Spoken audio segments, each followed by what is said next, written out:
Good evening, everyone. This is the POCD Core Committee and the Planning Commission meeting of March 20th, 2025 at 7 o'clock. We're in the Town Hall Room 209. Who is here? Who is not? Scott Dale, Chair, I'm here. Linda Taylor, regular member, actually your secretary at Planning, you're here. Mark Lowengart, who is the regular member, he is also here. We do have Eric Myers, who's an alternate for planning, who is present. We also have Tony Capiello, the chair of the Conservation Commission, Kurt Timmerman, the chair of the Zoning Commission, Jim Fisher, the chair of the Economic Development Commission, Laura Borkowski, and we also have Emily from the BFJ who is here, and we've accounted for all. All right, so we go on to the minutes. So we have two things here, I guess. We have the minutes from the previous meeting in February 20th. Please review and let me know if there's any comments or suggested changes. I have two comments and or questions. On line 125, I'm not sure if it was me who mentioned the traffic circle at Stony Hill and Grays Bridge Road. Or it could have been me. That's why I don't think it was me, so. I mean, it's not a big deal, Yeah, but, and the other thing is on line, we'll share it. okay. On line 175, it talks about some stores going out of business, and chapters are already outdated, such as Brookfield Social and Amazon Fresh. So I'm not sure if it meant Brookfield Social was outdated, or that's the new one replacing it, or maybe I'm just reading it the wrong way. Yeah, Panera should be replaced with Panera if it's Yeah. outdated one. Yeah, I think it's out, I think the chapter's outdated because, Right. oh, well, I see what you're saying. One's new and one's not there anymore. Right. Yeah, so I didn't know, exist. it's not a huge deal, it's not gonna break the bank, but. I don't know who said it, but I think we all agree that it's not correct, right? Yeah. And that's the only thing I saw. So we wanna change that to say, I'm not sure what we're gonna change it to say. Panera? That was line 175? 174, 175, yeah. Yeah, well, I think the intent was to say that those businesses are no longer there. Amazon Fresh never materialized. And And Panera Panera as And well. Panera, which will be the new. And Brookfield Social was the replacement for it, so Yeah. Right, and Brookfield I Social. think why the way to fix it is to Okay, replace yeah. Brookfield Social with Panera. Yeah. it's the other way around, isn't it? No, Panera, Brookfield Social's there currently. Right. Panera is gone, yeah. Okay, oh, I'm. Depends on how you look at it.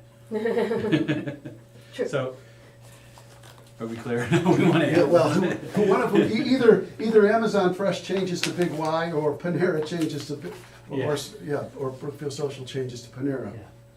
so that they're both. Or we could just say, such as the Brookfield Social and Amazon Fresh locations, just to refer to the locations, how they may or may not be outdated. But nobody, 10 years from now, nobody's gonna Yeah. remember that there was an Amazon Fresh proposed for that location. Yeah. That's true. All right, Jim, you've noted it, how would you like to change that? I'd just take out Brookfield Social. All right, Just make it easy, just take out Brookfield Social, just say okay. Amazon. Any other suggested edits to this? So this is, so I had on line 112 and 113, that entire paragraph is talking about trains, but then it says, it should be noted that it goes from Park and Ride in Danbury to Brewster train station. And from the context, you can't tell that that impersonal pronoun refers to a bus route. So I think it should replace that second "it" in the sentence with bus service goes from Park and Ride in Danbury to Brewster train station. Okay, Yeah.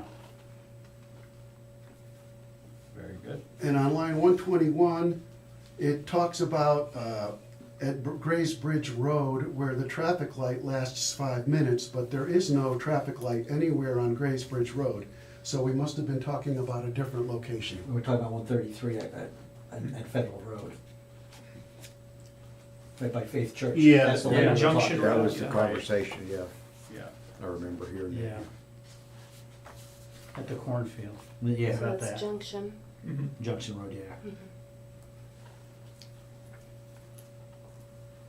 And do we need to clarify that more, or is that? Did you want to change Graysbridge Road to at the cornfield? because everybody knows where that is. Yeah, At Grace least- Bridge Road, at least- cornfield, where the traffic, near the cornfield, where the traffic lights last 5 minutes, is that what you were referring to that one? I'm not sure. Jim was, Jim was. Or Jim was? Yeah, it okay. was, because I mean, anybody's, but it's stuck at that light, you know what I'm talking Yeah, about. yeah. Yeah, now that's 133 and 202, right? The Yes, intersection that's of it? correct. I call it Yeah. 133, but is it Junction Road or is it? It's Yeah, both. 133 133 is is Junction Junction Road. Road. That is correct, 133. It is and Junction, not 202. Grace Bridge. Yeah. Yeah. Yeah. So do we want to change Grace Bridge to Junction? Am I understanding that correctly? Yeah. Yeah.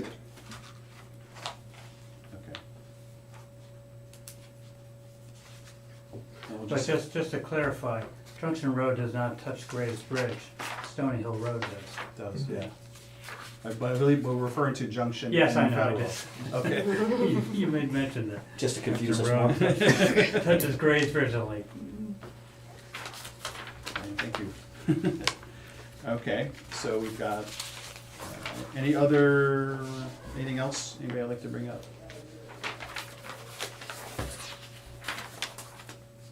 So does anybody want to make a motion to? I'll make a motion to accept. Accept, February. noting the edits of 112, 120, 121, and 175.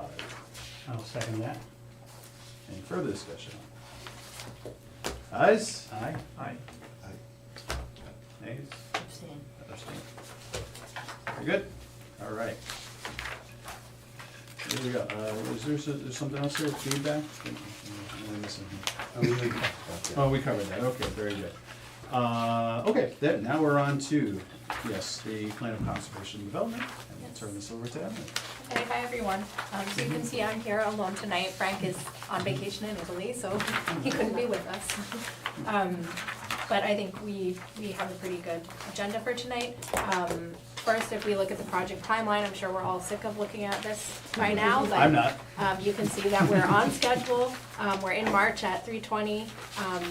In next month, we won't have a committee meeting, we'll have the workshop instead. And then there will be one more committee meeting for the plan at that point. But then there will continue to be meetings with the planning commission to finalize the plan, is my understanding. Say that again, please, I'll make sure. I'm There will clear. be additional meetings with the planning commission After after the May 15th. the May meeting? Yes. And when will To those take finalize, place? we have, I need Frank to weigh in on that, but that would be, so there's the first, draft of the plan that we will complete Mhm. around June, and then we would submit that for the 65-day review period. And then, there's the public hearing, and then there would be, probably at that point, there would be some meetings to discuss additional edits. If the, Now, if planning we're doing commission wants additional to make edits, should additional we edits. not include the core commit? I'm not sure if there's, honestly, I'm not sure what the law says about that, whether the whether it's passed off to I know the planning planning has to commission vote on it ultimately. alone, but- or if the core committee can continue to be involved. Okay, In New York Oh, State, because there's we've already a submitted more it. like distinct process that I'm more familiar with, but Okay. in Connecticut, I'm not entirely sure, so I can get back to you on that. so on that, yeah, I wanted to talk a little bit about the bottom part of the Mm-hmm. timeline, just to make sure I was clear on everything, Mhm. and what we were doing there. So, so here we'll be submitting this in June, right? And Mm-hmm. I submit by that, we mean to Board of Selectmen? It would be to the Board of Selectmen, which is your Yep. legislative body, right? And then also 65 days to, prior to the hearing that would take place. yes, and then it would also be to, the COG. Oh, great, yes, Mhm. yes, for the piece of it, Yep. okay. All right. And,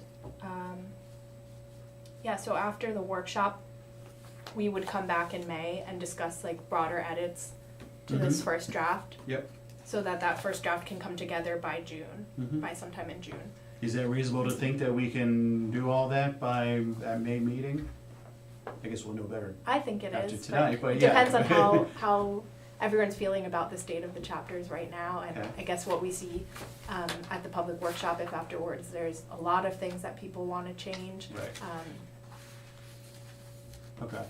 So right now, I just wanted, does everybody feel that timeline's reasonable? Is there any concerns? I mean, as far as we know at this point, right? Okay, Are you feeling comfortable with it, Kyle? not until it's over. Okay. No. I must have coached for too many years. Game's not over until it's over, Yeah. you know? Okay, but we're on the right track, it I seems. feel like we're in a really good place. Okay. Yeah. Especially compared to, like, this project has been very on schedule. A lot of times things get a little bit loosey-goosey and, Mhm. but, That's why I keep looking at. yeah, so this has been very good. It's good that we scheduled all of these meetings in advance. It keeps us on our feet as well, so. Mhm. Okay, so Yeah. for planning, then planning, we have meetings, once a month. Mhm. And that's whether we need to, we probably, if the timing works, we could do that at that time. Yep. Or we could then continue to try to utilize the third Thursday of every month. Or pick something else if that makes sense. Yeah. Okay, can we follow up on scheduling those? Yeah, Yeah. yeah. Do you guys have any thoughts on that? Planning side? No? Not at this point? Okay, all right. And then, the public hearing, Yes. is it too early to consider a date for that? Especially if we need the building, need the room, right? I think we were looking at September, Yeah, right, early September. yeah. I think we could put a tentative date on the calendar, and then if things need to get pushed, then We can look at always room push later. availability. We would need the auditorium for that, I assume, right? Yeah. Okay. For September. Let me come back to you for dates as far as how they are in September. Should be far enough in advance, I shouldn't have to. What's think the, about so if we're submitting this in June, it's 60 days, it. right? 65 days. Mhm. So and there were. we could have it, now, it may not be ideal, but we could have it in August, right? The end of August? Related tenants. I Yeah, believe that the law says is that it has to be during the 65-day review period, so I think in August would also work. During the 65? Yeah, so No, usually well, we do it 65 right days about. prior to the public After. hearing. The date You is, think that it has to be after? is the I- deadline to submit it to the board of I selectmen. think they have to receive I have it a- 65 days prior the to the cheat public sheet. hearing. Yep, Okay. our attorney Gives put it together. time, We I will- suppose. I need to follow up on that, cause I have a printout downstairs I can get to you, Okay. so that has. I have the cheat sheet that Tom put together. That's lovely. That's So- the one I was Okay, discussing. So does it say on there whether it needs So, to be yeah, that's what I'm during or referring after? to. So Okay. 65 days prior to the public hearing is when we Okay. submit it to the board of selectmen Okay, and in then New York the is it COG. during, sorry. So that's I'm why on- I was on another suggesting, plan in New York. not that end of August would be ideal for attendance wise, but if timing was necessary. Yeah, we usually do like to avoid the summer break because Mhm. a lot of parents are away and a lot of people go away that Labor Day weekend, Yep. which is usually the end of August as well, so. Yeah, and our kids don't go back to school that week anymore, so yeah, so Mhm. people are still away.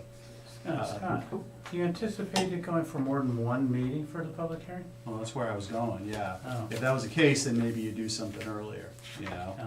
that's what I was thinking. Mhm. Yeah. In the past, did it ever go beyond the one? I don't remember. My first run at this, so I I couldn't don't tell you. believe so from the last one, and then I didn't look back to the 20 years ago, my apologies. I mean, you Any know what, chance you remember that? you probably get good indication from the public workshop, you know, what the interest level is. Yeah. Yep, Mhm. that's a good point. Well, survey 674, so we get that. Yeah, the last time the survey was 1,000 people or something, so it would be, that's what, 10 years ago? To see how many days. Survey was 1,000 people? 10 Over years ago? 1,000, yeah. Really? Was it? I thought it was. The Halliday. The Halliday survey. But the holiday Yeah, survey that's was not- for, actually for Gursky. Yeah. And the No, downtown, that was and for the the, downtown development, yeah. those two, sorry. Yeah, Yeah. so it was kind of all Too many together. chairs. Too many studies between too many Yeah, chairs, yeah. yes, for the downtown survey, which was actually before they did the POCD write-up. Yeah. Right. Yeah. Linda, I don't, It's I'm always 2016, asking her for 2014. historical stuff in case she remembers, but yeah, no. Sorry. On the spot. Yeah, I don't. So, Yeah, that's a thought, right? So if anything, we'd wanna have it probably early, as reasonably early in September as we could, right? We gotta think about all the different activities. Does going the on cheat in sheet say school. what would happen if there's gotta be a second one by any chance, or not? I'm just curious. Let's see, I believe that it follows normal application guidelines in which you have to open for public hearings, which is So it'd be normal, extended? 65, 35, 65, to deliberate, which an additional 65, like a text amendment, kind of similar to that. Yeah, it just says here that after the first public hearing, it says the PC, the planning commission, Mhm. can hold additional public hearings if it so desires. It doesn't, I don't have a timeline on that. A lot, You also get a response from Board of Selectmen at some point too, Hmm. so they're in that process. yeah, and I know if the zoning commission brings their own change, there is no timeline. I was just about thinking that too, it very well follow like a regulation change for Mhm. the commission. And even the public hearing, it's like any other hearing, right? You're considering whatever it is that Mhm. you're saying. It's not a vote or anything like that. Yeah. Okay, so I guess we'll have to follow up. I guess it's ideal to put that in the books as early as we Yeah, can. perhaps, you and Laura and Frank and I could have a call when Yeah. he's back, just to do those kind of logistics things and clarify those answers. Mm-hmm. Okay. Okay. And then,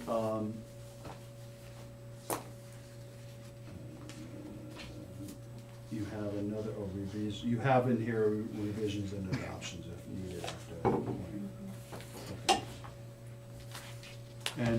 And I don't wanna get into the affordable housing, but just to touch on the dates on that, just to put this all together here.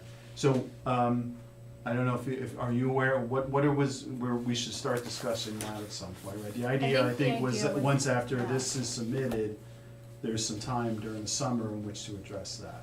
Yeah, Okay, That's and that would what be I the think. planning commission, yeah, right, That's who what would be, that you I'm guys are discussing. spared that, so. yeah, and I think Frank and Thomas should be able to work around your meeting Okay. schedules and, yeah. Probably our regular planning schedule, or? Yeah, that's what I think, Okay, your usual, All right. third Thursday, or you meet another time during the month, or in the summer, is it just once? no, the entire year now, it's just the first Thursday of every month. The first and the third? Or, No, the third you would don't, be- this you would is hear. just for us, okay, Yeah, the third would only be if we needed to do, okay, a special meeting just for that. okay.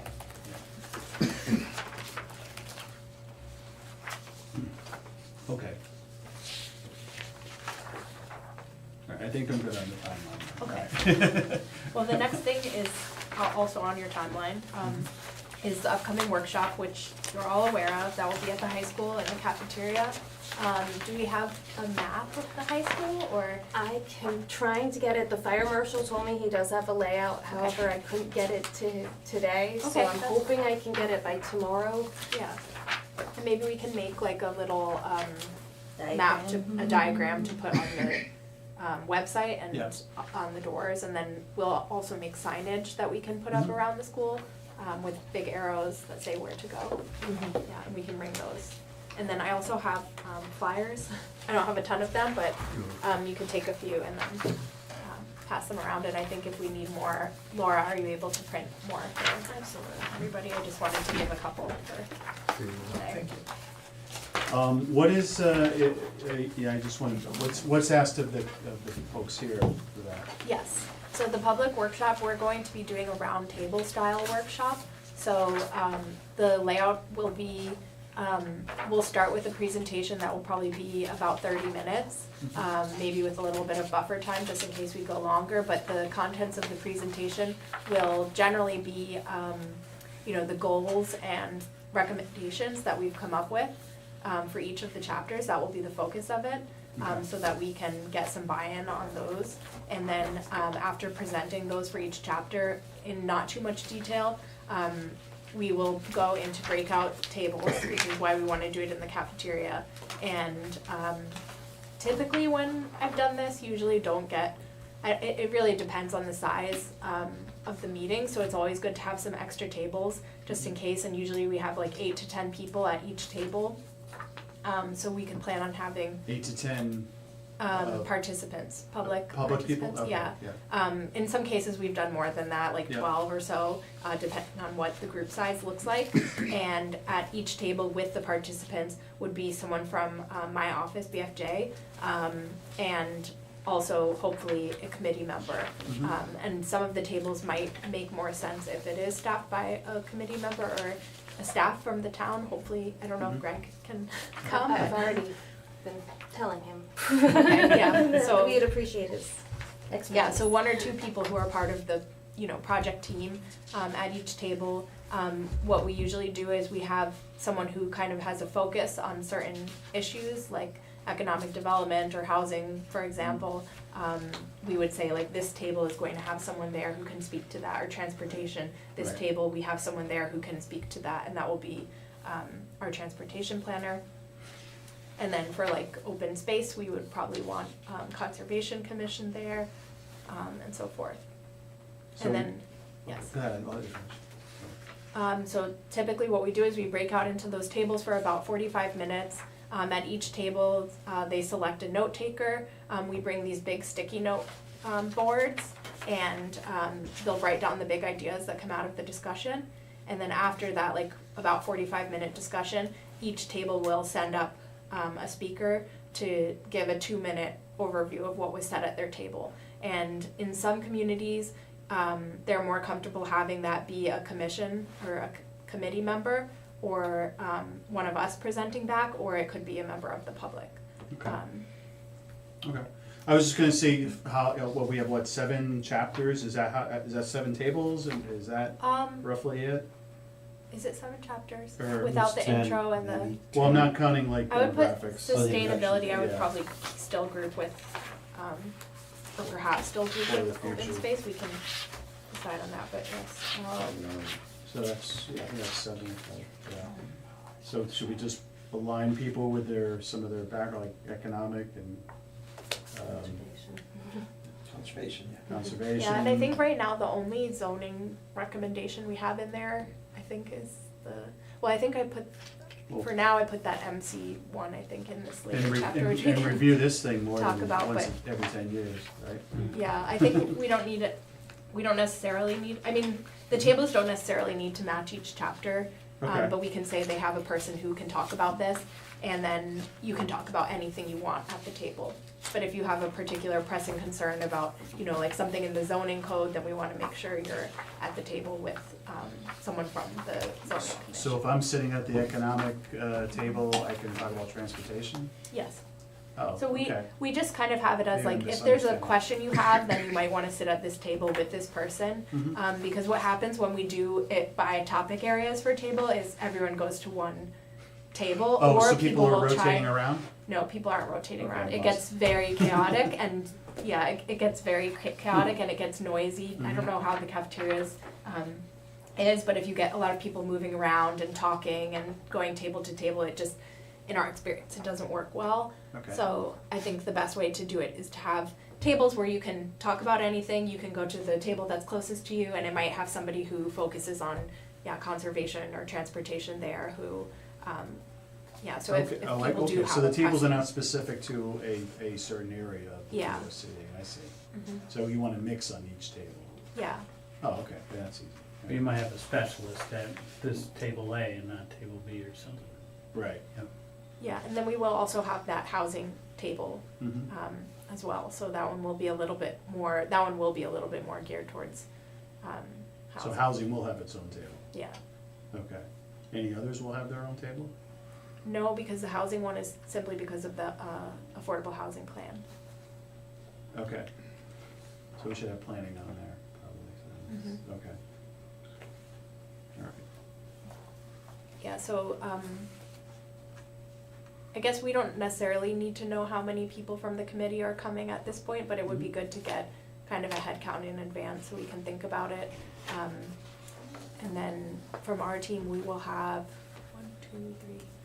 we'll have 5 people from We'll our have team. 5 people. And how many tables will we have, I guess? So it really depends on how many people show up. So if we Right. get what we did at the last workshop, then it's gonna be 3 tables. One, yeah. If we get 50 it's, people, 5 tables. If we Yeah. get 100 people, it probably wouldn't get to 10 tables, but maybe like 8 or 9 tables. Yeah. Okay. Is anybody not gonna make it from those of us who are here, or know that they can't make it? Okay. I just, We will redo the flyers. There's a typo. Tuesday, it's a new day. it's a new day. It feels like a Tuesday. Good. Yeah, That's when the days is. I'll run a spell Merge check into on the one, whole right? flyer just to make sure there's nothing else. Okay. Okay. Do you need to mention the fact that there will be additional public workshops here, or is this just kind of, This is the last public topical. workshop. right, I guess there's a public hearing, not a Yeah, public there's a public workshop. hearing. Okay, those are different, okay. got it. We could say something like, I mean, I don't know if this was the last chance, or people were gonna perceive this as the last chance, or, You'd rather they say, I think we want them to speak now, we don't want them Yeah. to wait till the public hearing, right? I mean, because if we get feedback now, we can still adjust it before we submit it, right? That's the most ideal. Okay. Mhm. Yeah. Speaking of advertising, did you send me that, or was it Marcia, the finance person, about money for, It was Marcia. for, Were you the one who was poker. asking for money for the signs? Yes, I was. All right. I was Because wondering about that. For the voting, Mhm. Matt Grimes and, our second selectman, Bob Bob Bellhop, Belden? they worked on getting these signs around for Mhm. early voting. So I asked him, could you look into that, how do they get the money, and who do they get the signs made for, because those signs were great around town, they did a good job, I think. So I think we could do the same thing for public works.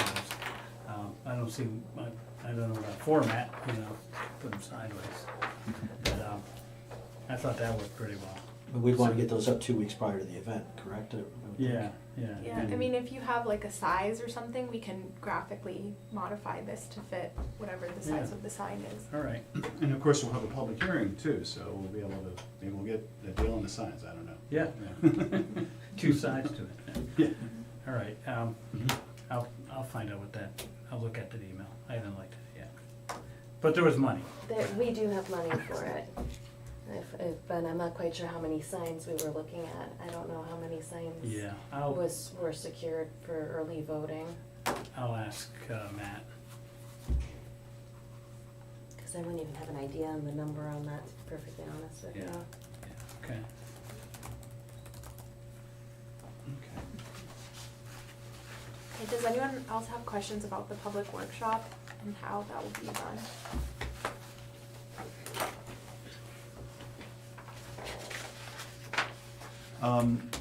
Speaking of feedback, and I know, have we gotten feedback through the Brookfield POCD yet on any of the chapters? It's just that one. Oh, actually, yeah, you would know. Did you get, I think from the from the first, so you probably forwarded it. I did forward it to you, but I think we did So it address must it, be- and it might not have been exactly based off of the chapters, but just Right. out of public feedback on Okay. through that. Yeah, Mhm. would that have been in the packet last time? I think it was even the time Oh, before the that. time before, okay. Oh, before that. Mm-hmm. Oh, that was probably before the chapters. It might have been before the Is that chapters. Nancy Moore? I think that's the Yeah. one I'm thinking of, and I think that was through the portal. Yeah. Okay. Is that zoning? Kindle Shores, that one? Mhm. Maybe we could add something in the text, since we need to revise this anyway, that like, please review chapters online. It would be ideal, yeah. Because we're not gonna have this whole package for people, copies of it at that public hearing, are we? No, we won't have that. We No, I mean, will, the- typically what we bring is, we bring a copy of the presentation estimated for each table, so we'll probably bring like copies for you and then for each table, so probably like 20 copies or so. And then we also usually bring a printout of the public survey results in case anyone wants to look over those. And then we also have, usually what we do is we make like a digest of all of the goals and recommendations, so that there's a packet of those, or 2 packets of those for each table, so that people can look at them as the discussions are happening, but they aren't takeaways for each attendee. In other places, we have done kind of a handout that we do give to attendees that just has like a little bit of additional information on it, like a one-pager kind of thing. So that's something we could do, if You know, that's it's really up to the interest. public to do their homework. And they're gonna have questions about it. If they're showing up, they have some degree of. Yeah, sure. yeah.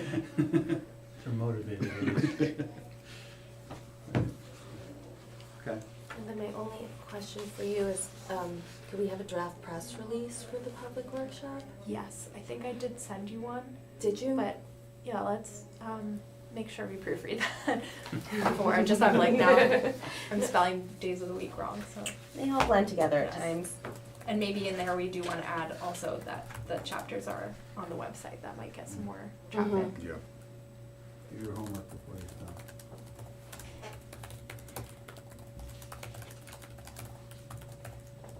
And then Laura, I'll also coordinate with you logistics for, is there a presentation screen or things like that? What do you need? And I can see if I can secure it. Okay, so, if there's, in the cafeteria, if there's a place that we can project onto, we do have a projector, and I believe we do have a screen as well that we can bring. It is very clunky, so if there's one available at the school, that would be a lot more ideal. If we have some kind of movable setup screen, or if they have something, they might already have something in the cafeteria. Let me ask and I will get back to you logistically. so. Okay. And then we probably want, a few microphones, Mhm. especially for the report back part and for any questions. That shouldn't be a problem, because the microphones we had last time were from. And you said there'll be a presentation that begins it, right? Mm-hmm. Okay. Yep. So we'll do like a quick introduction of what this is and what the process has been so far, and then we'll get into the Mhm. goals and recommendations. Okay.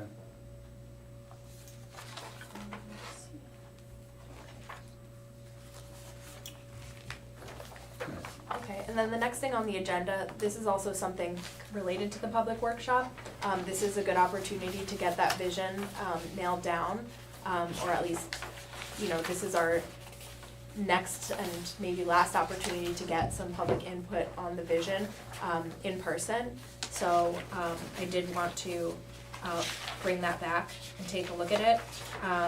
So we have here the 2015 vision, which is pretty wordy and pretty long. Typically in communities, a vision statement is you know, a shorter paragraph. So we have this on the second page, you'll see a draft vision for 2025. This is really just summarizing what it says in the 2015 vision, and then there's one additional line added about climate change and environmental sustainability.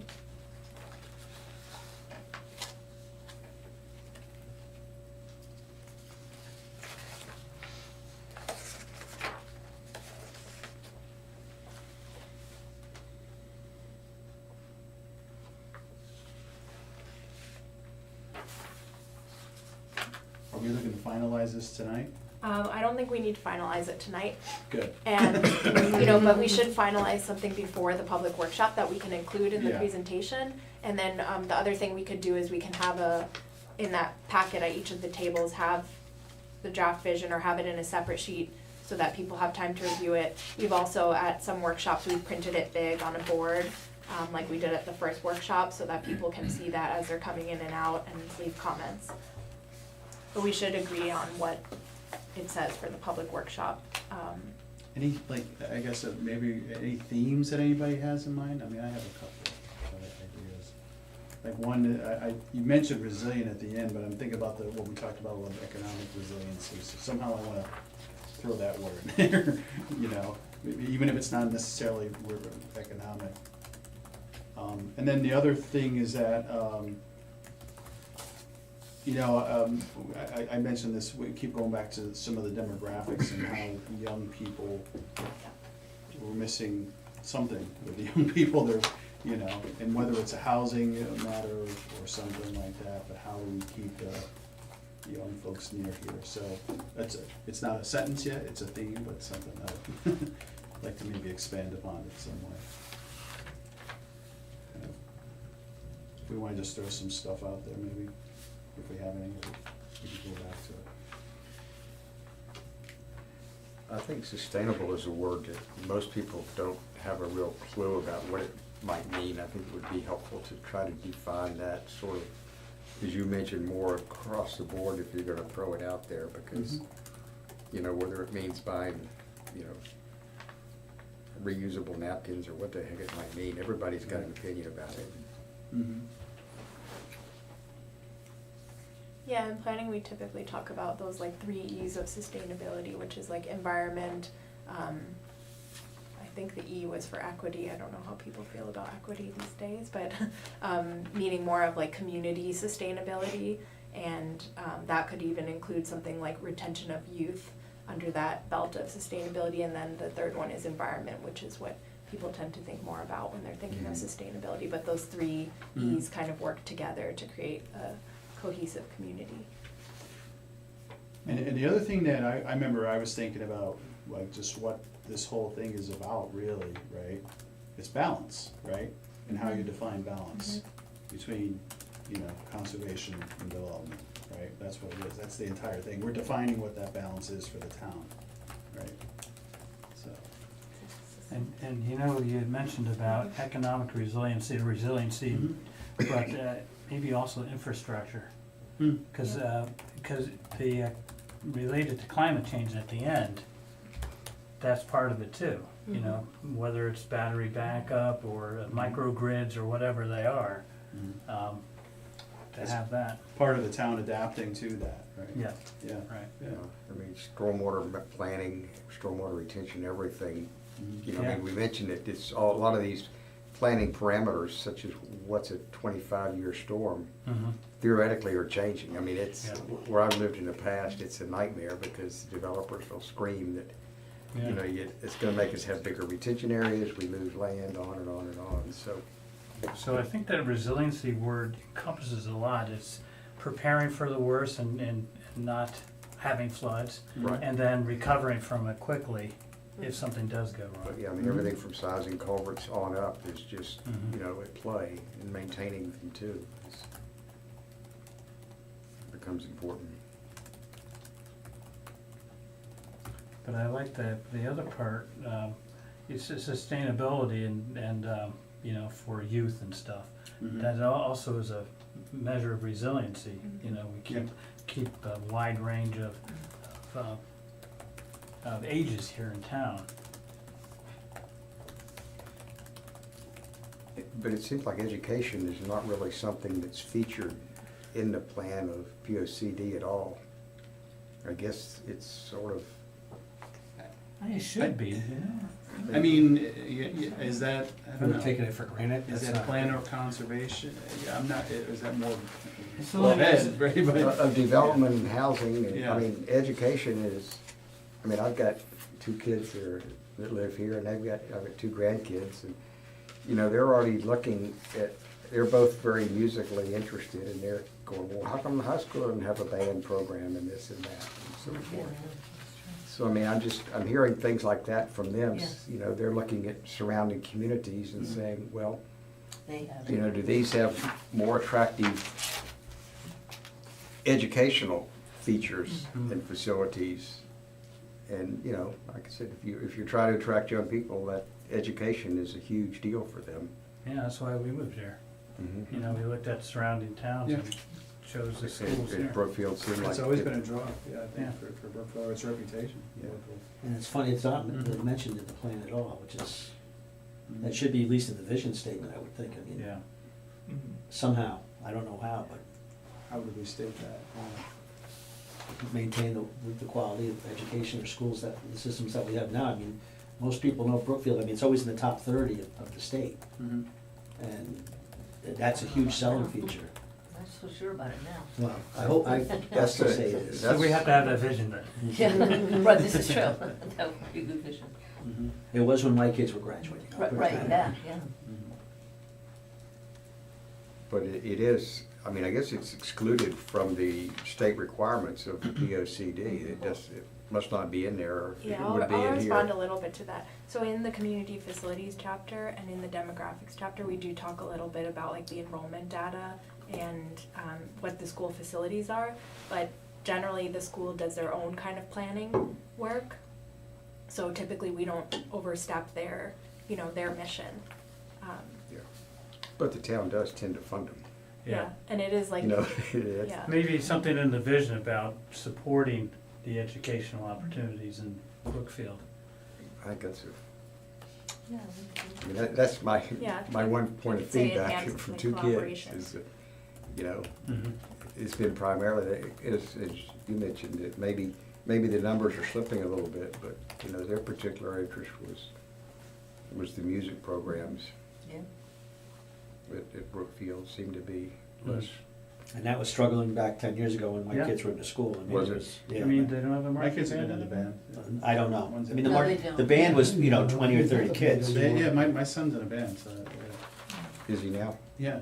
Hmm. They don't have a marching band. Yeah, I'm not a marching band. Maybe that's color guard or something. No, Yeah. yeah. I mean, it is a smaller school and high school than I'm used to. I mean, Mhm. where I lived, we had, you know, massive high schools, 5,000 students, you know, the size of small universities. So they offered a lot, but Well, in the 3rd chapter, it talks about making the most of Brookfield's highly educated workforce. So maybe in a sentence, we could sneak a sentence in there before it to somehow Yeah. continue supporting, you know, K through 12 education or over whatever. education Yep. or something to that effect. It's identified as a strength. To make that. Any other, I don't know, well, again, I think we're throwing some stuff out there. yeah. Somehow formulate into our vision. I think in community facilities, that's another area where we could talk about education, because, you know, that does encompass the schools themselves. So if we wanted to discuss improvements, not just to the buildings physically, but maybe also touch on like the reasons why we would want to say expand or improve certain aspects of the buildings for like, in order to achieve certain goals, you know what I mean? Mm-hmm. I feel like we could integrate it there somehow.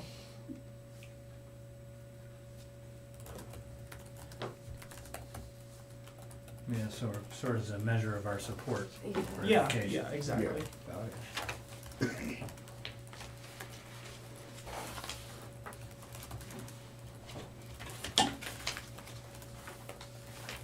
All right, so do you want to, perhaps, as you're working on comments for the other chapters, you can continue to send comments on the vision to Laura and Mhm. Scott? Sure.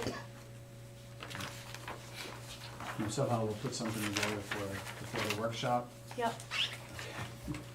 We could also do like a Google Doc or something like that, if that's something people are more comfortable with, group editing, or, I know sometimes there can be too many hands in the kitchen if you try that, but.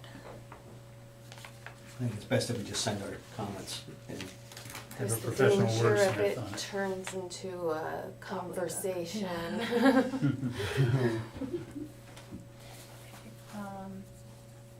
Okay, Scott, I see that in here we have the economic development and the housing chapters. Did you have something you wanted to talk about on those, or is this just to show the red line changes? I don't know. Show the red line changes, so you can see the red line changes, we tried to incorporate all of your comments, into the economic development chapter and the housing chapter before we posted them to the website. We did the same thing with the other chapters, we sent red line versions before, they were posted on the website where we tried to incorporate all of your, requested changes. So, please carefully review that, if we missed anything, it can definitely be changed in the next round of edits. Yeah, I'll just mention the one, you know, going back to the theme, the housing section, I keep going back to that demographic. I in the back of my mind, have my question really more to myself and maybe to the group, have we adequately addressed that, specifically for that younger demographic, you know? And something maybe after we go through the workshop and, you know, we can revisit and, you know, go once over and make sure it does. Because I guess I'm not totally certain that it does. I think, Yeah. and there's, I I think- think there's where it's a lot of tension between, like, what supplies what sort of housing is good for younger people, like less Mhm. expensive apartments Mhm. versus what, older people in Right. town don't want apartments, you know? And to solve that would be good. Yeah. Come up with something. Mhm. And I think like you said earlier, it's not just about the housing, it's about, you need to have things to do that Right. are gonna be attractive to those age groups. So you need to have the, commercial spaces that would allow for that kind of, Yeah. things that they want. But I think at least to a greater degree, we address the other side of the demographic, which is the older folks, and they have other options. Maybe not Yeah. 100%, but it's just touched on a little more. Well, a lot of young professional people are working from home a lot more. I mean, both of my kids have home offices and work from Yeah. home, 5 days a week. So, that sort of necessitates somewhat of a larger house than, a 3-bedroom, 2-bath. And an office, right? Yeah, and 2 offices in their case. I mean, they, have them pretty well outfitted for each other, and they have, multiple Zoom calls per day and everything else. So, they need some private space, quiet space. Mhm. I don't know what percentage of the young people that buy into this town are working, from home, at least a hybrid work thing, where it's home some days, office others, but, I'm one, I don't fit that demographic, but I'm one. I work from home 1 day a week, so. Yeah, I usually work from home 3 days a week, but I have a 2-bedroom apartment, so that seems to work for me and my husband. And most of the apartments that are going in are 1 bedroom. Or Right. studios. So either you have to be by yourself Mhm. if you're gonna do that sort of thing. There's a few 2-bedrooms, but Yeah.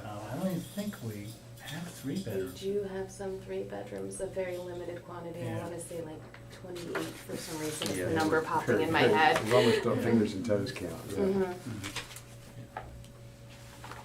And I think the table that Greg put together, it shows more 2 and 3 bedrooms coming in the Everywhere, I think that's what budget. I think, yeah.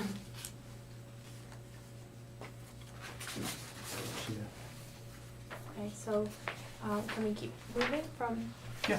housing? Okay. So then next we have the new chapters. So I think first in here, it's a little bit out of order, but that's okay.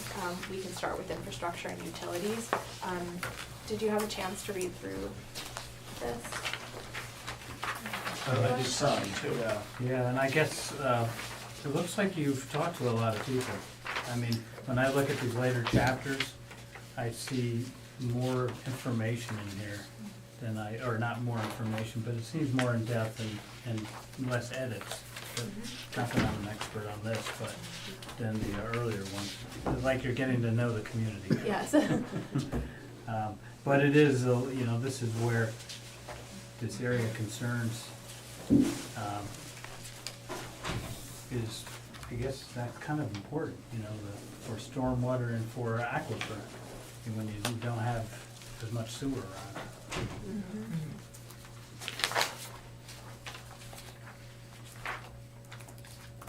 Kind of, this is the other bit of tension where Yeah. apartments and sewer capacity, infrastructure.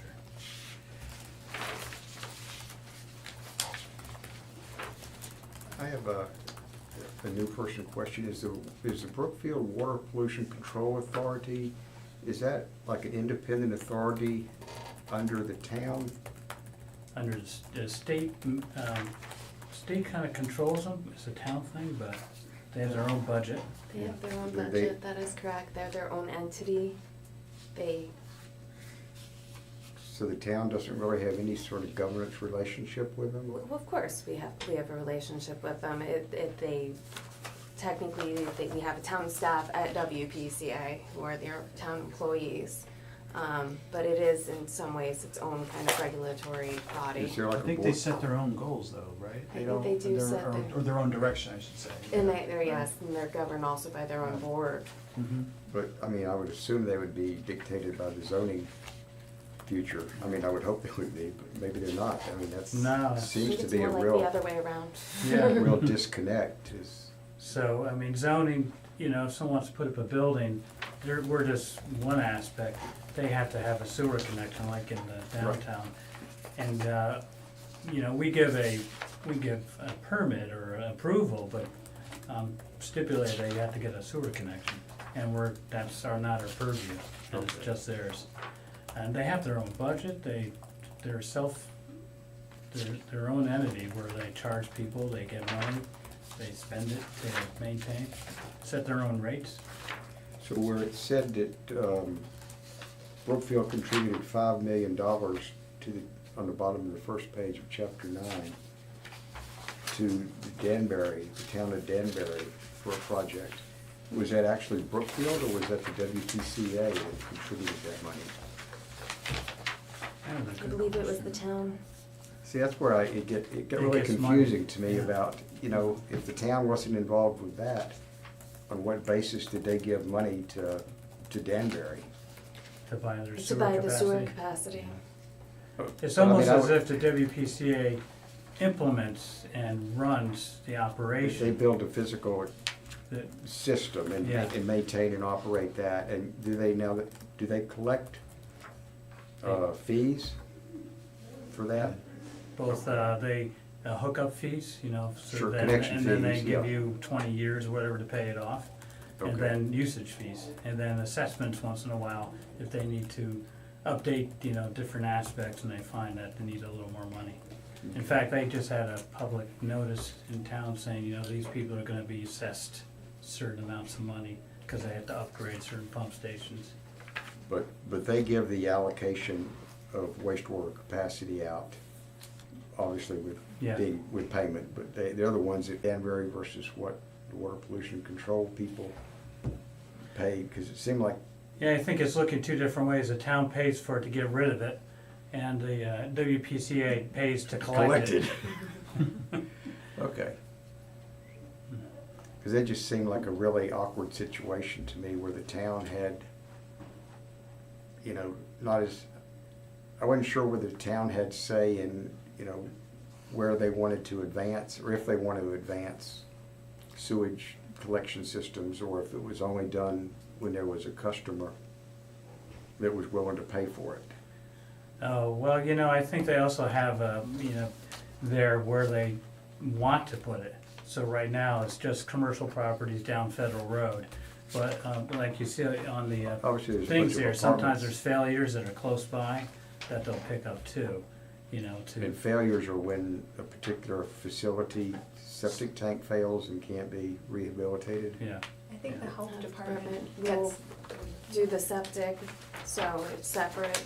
So sewer capacity is more of WPCA, however, as you're discussing about capacity and flow, I know it was the Board of Selectmen, the first selectman who started the negotiations, or at least it contributed or were part of the negotiations to increase capacity. Don't know exactly where that budget came from as far as the line item. That was something I was thankfully not involved in. But I can certainly find that out in more detail. I'll give Allison a call. And just the one thing that is a little confusing about the WPCA, Brookfield, like say in Danbury, it is physically part of the town of Danbury, I believe. And here it's a separate entity, so every town is different, I believe, in the state, so I know many are different. it makes it a little confusing because we're all on the same team trying to get things done, but it's the bucket of money per se and rules and regulations. And the legal definition of authority, yeah, and what their powers and authorities are for collecting money and dispersing it, and, you know, who's on the board of directors and everybody, yeah, it's usually specified somewhere in In state law. state statutes, Yeah. yes, Yeah, in the it's statutes, the it ones has to who be. authorize them as in, Right. And they're the ones that Pseudo-government. they would put it on a moratorium. So not the town. Okay. their board. Or lift it. Or lift it, yeah. The one thing I would bring up on sewers that I've heard from people, and I don't know if it's the water issue or the sewer, is I think some commercial developers would like to see it being metered, how much is actually going out versus what they're being charged for. Other towns in the state do that, they will literally bill you for what's going into out to the sewer, which in some circles, that would sound like a fair practice, saying, well, you're billing me for 1,000 gallons a day, but I'm only putting 500 into it. You know, but I'm paying that extra 500 gallons to the 1,000 charge. It's not really fair, but that's the way Brookfield operates now, and at least that's what I've heard from some developers, and maybe there's a better way to regulate the sewer usage, I mean, or the downstream. Yeah. Cause Danbury must have how much they take from us. Yeah. But a lot of times, it's really much harder, as I understand it, to monitor sewer flows than water flows. So it's much easier if you say, you know, you get, 300,000 gallons of water this month, or, 1,000 gallons a day. You assume that probably most of that went to the sewer system. I mean, some of it may have gone to irrigation or this or that, so it's usually somewhat less flow. But, it's like I said, most places, it's a lot easier to meter water than sewage. And the WPC has certain formulas of how much square footage the building is, and that gets factored into your bill. Yeah, and people in restaurant chairs and all, there's all formulas for all of those. You could have a huge building, and if you only have 10 employees in one bathroom, if you're getting billed for your square footage, but you only have 10 employees in there, Right. and one bathroom, and you're not using any water in the process. There's usually formulas for everything. You should take that into account. But that's not really the town's bailiwick, that's the WPCA. The town is only responsible for negotiating with Danbury. As far as agreements were concerned, I don't know who ultimately signed the agreement, to be perfectly honest. I was not party on that. I just remember when the moratorium was lifted, and that was by the WPCA itself, their own board. But as far as who works with who, again, WPCA has town staff, so for example, when we have our monthly department head meetings, there's someone from WPCA coming here and discussing with us. So it is more There's some probably collaboration. entwined with the town than you think there is, but a lot of it goes on logistically and probably. Yeah. I mean, where I lived previously, there was an authority that had four incorporated towns that participated, and each town had a member on the board, the board that ran the authority. And then there were like 2 at-large members in addition to that. So that was how the governance was set up, that, each town had a certain say in it anyway. So.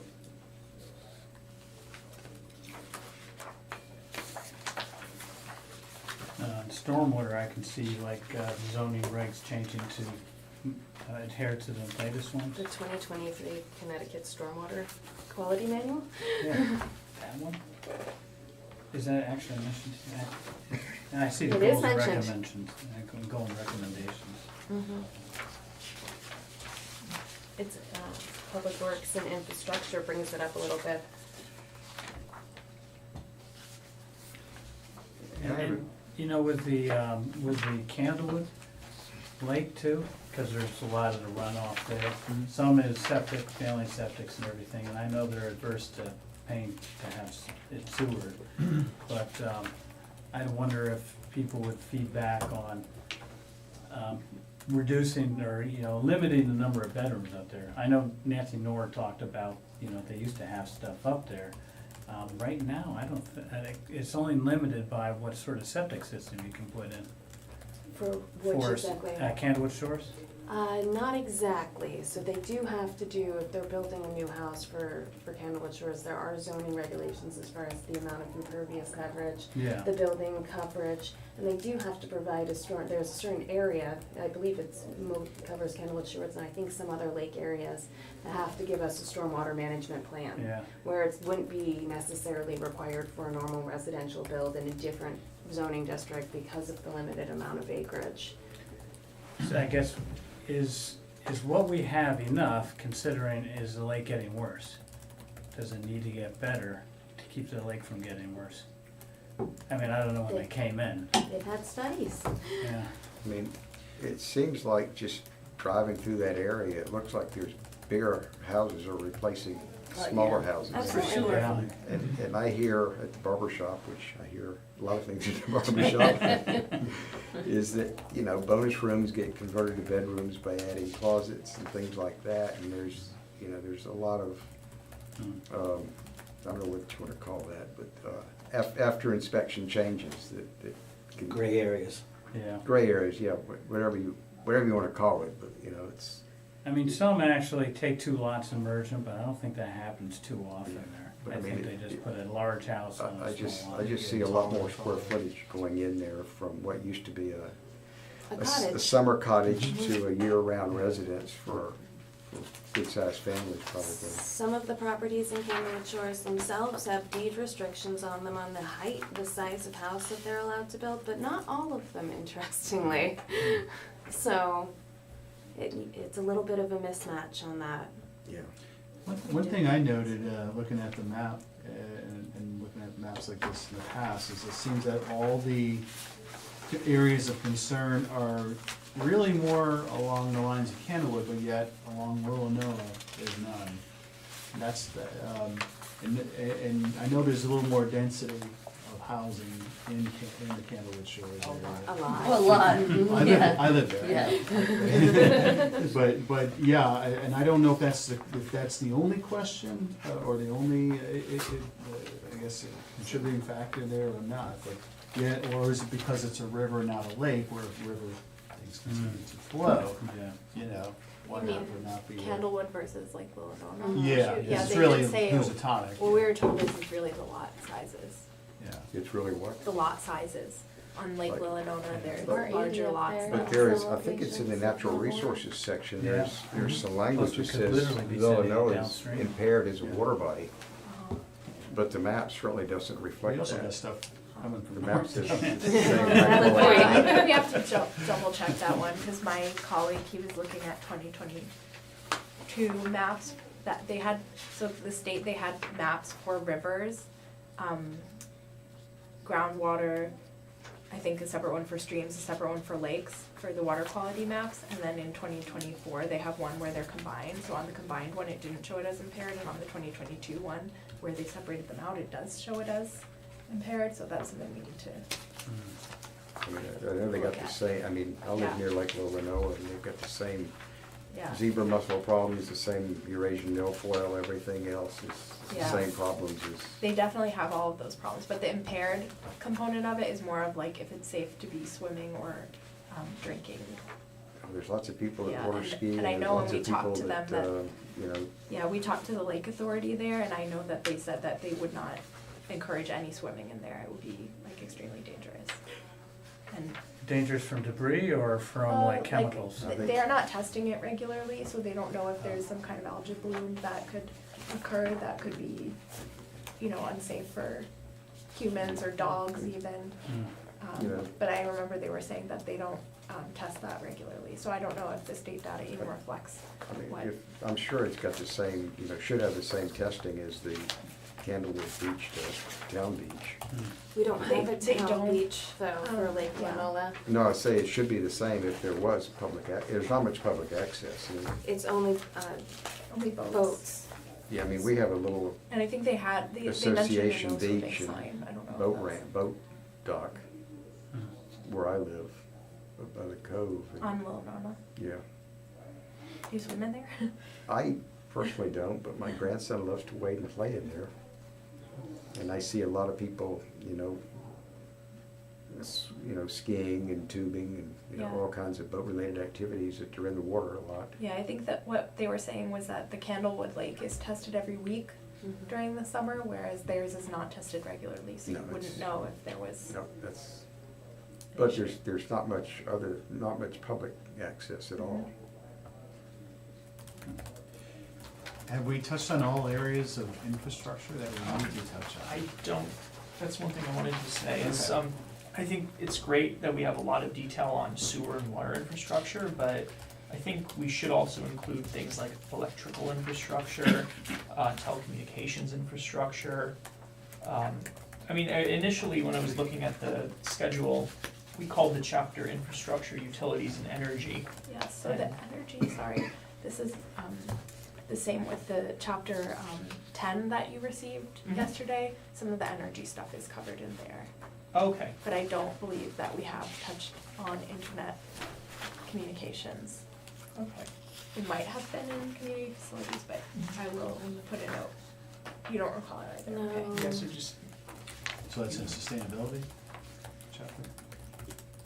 Is that what 10 is? 'Cause There I is did- some energy coverage in the sustainability chapter, like, who's providing the energy, where it's coming from, Mhm. written in more of a sustainability lens. Cause I did read something about fiber not being all over town was, That was in economic Yeah, development. it's not. oh, And cell coverage is pretty spotty. I mean, I know I live in a neighborhood, that we're in a hole, and, you know, I'm sure that several of you have bad memories of the recent cell phone tower fight at this high school, so, you know, that was one that would have given us some relief. you start, and I see one down Stony Hill Road, the 5G, small cylinders, the high band, Hmm. those are popping up. But I know the emergency responders were coming to a lot of the BOS meetings saying, you know, we can't respond to things, you know, people on Lake Lowell or people in a lot of these neighborhoods because there's just no cell phone thing that, you know, we can respond to, so. And that's very scary. I mean, people have publicly spoken up at those meetings, you know, whether it was a medical emergency or a fire. I mean, God forbid it's a fire or your loved one's having a heart attack and you can't reach somebody. Yeah, well, that's, yeah. That's no, that's yeah. scary. A lot of this though also falls on the state siting council as far as deeming appropriate locations for things with towers. There's limited, the cell phone tower argument comes from them wanting to put it on town property. That's where the argument stems from. Versus private, yeah. Versus private. Well, I mean, they won't, like, nobody is gonna want it on private, nobody wants them in it. It's I think it's they- an That's it's an not NIMBY true. issue. I think they do have a location, private location near the high school. Yeah. That was their fallback They position. do absolutely are Oh, yeah, able I to mean, convince private citizens that they would like to sell their lot or I- whatever Exactly. for. I would- Or Yeah. lease your I would- lot. Or You know, lease you Right, your gotta lot lease for it, a yeah. nice I would price, lease my lot, yes. yeah. Absolutely. and then, So do you think oh, you, internet should be in I think we this should chapter just too? discuss, we should just call it like telecommunications infrastructure. We can Yeah. discuss terrestrial Mhm. internet infrastructure like cable and fiber, and then we can also discuss cellular infrastructure in that.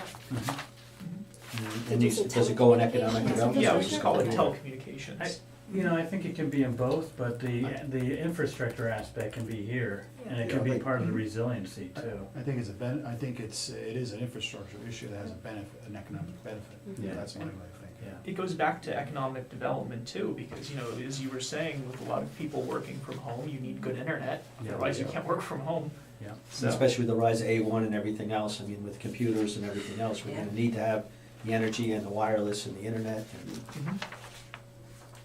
And I was thinking about this a little more too. I'm not sure if this would be better under transportation and mobility or the infrastructure part, but pedestrian infrastructure and also the traffic lights in town and the lampposts that exist in town. I'm not sure if that would fall better under. I think transportation is. Okay, but I was thinking like, who actually owns the light fixtures that are placed on some light poles in town? Is it the town that maintains that, or is it Eversource, or? It depends on where the location is, so if it's a state road. On I town believe- roads. On town roads, I believe it is town property, because I think when they go out, the police has to. I thought we manage didn't that. have, like, we had like what, one, was you or somebody said that we only have one light on a On a private road? Oh, yeah. Somebody here said It's that. very Yeah. possible. Beyond Yeah. traffic lights We though, don't have any lights. on Candlewood Lake Road, there's a traffic light. That might be the one with road. Yeah. Navy Road there, yeah. Mhm. But another thing is on some intersections that are on town roads, you have lampposts on the utility poles. Like, who actually maintains those? Is it Eversource? Is it the town who changes the light bulbs, or? It's not me. Okay. I believe it's Public Okay. Works, but I don't wanna, Okay. I don't But if you wanna- wanna undertake that, it sounds like you would like. I'm Just gotta good get a with the truck. latter. But yeah, that might be a better question for Ralph Tedesco. Okay. Okay. To just try to pin down, because he's the one, the Public Works Director, would be able to best answer that. I Yeah. believe they do something, Mhm. but I couldn't tell you the scope of what Public Works is responsible for. Okay. But downtown, I think those belong to the town, because we take care of those, even though it's on a state road. For the light poles in like the TCD district, Yeah. for example, yes, there is some agreement with the private landowners, how it based off of each individual property. But if we're talking about streetlights, Yeah. we had the whole streetscape, so it ties in also to the streetscape projects on who was responsible for what as they went forward. Certain things were provided by grant, for going through the different phases. Right now, we're trying to get money for a complete streetscape 4. But I believe at some point in time, it did kick back to the property owners to maintain certain things. The town maintains certain things. I think that they're supposed to like shovel their front walkways They're with supposed snow. But we have the flower boxes and, We or do the the flower pots and the lights. baskets and the lights and certain things of that nature. So I believe most of that does fall on the town. But specifically, I mean, I guess this is something we could follow up on, right? Like the wooden telephone poles throughout town on town roads, like occasionally you'll see light fixtures on those. And I'm just curious who Not my area. maintains them. Who has those? I'm just gonna say. No, we had any. We've Yeah, also- there's Intersection an intersection of Stony right Hill and down Stony Candlewood, Hill I know Road. that. Yeah, on Stony Hill Yeah. and Grays Bridge at that Yeah, intersection. and they I should noticed. put one at West Near where it's Stony Hills. Yeah, no, that's what I'm saying, is like, once we know who Who's the maintains them, they? if it's up to the town, then maybe the town should add more of them in certain places where there might be a high accident rate, Mhm. or, I'm just not sure who even controls that, so. Yeah. You're not alone in that question. And are you thinking more of like street lighting or like lighting for pedestrian? I'm thinking like, like you'd find on like a wooden telephone pole, like the So like light more fixtures. for that the stick lights out. for the Yeah. cars, so Yeah. it's more so for Yeah, the not cars. decorative. No, like actual, And there's like usually no that pedestrians. serve I like a mean, safety purpose, Yeah, Yeah, Yeah, in these areas. Mm. yeah, there's one at the top of West Near 25. Mm-hmm. and did you have another Usually comment at about corners. pedestrian? Yeah. I was thinking like, Sure.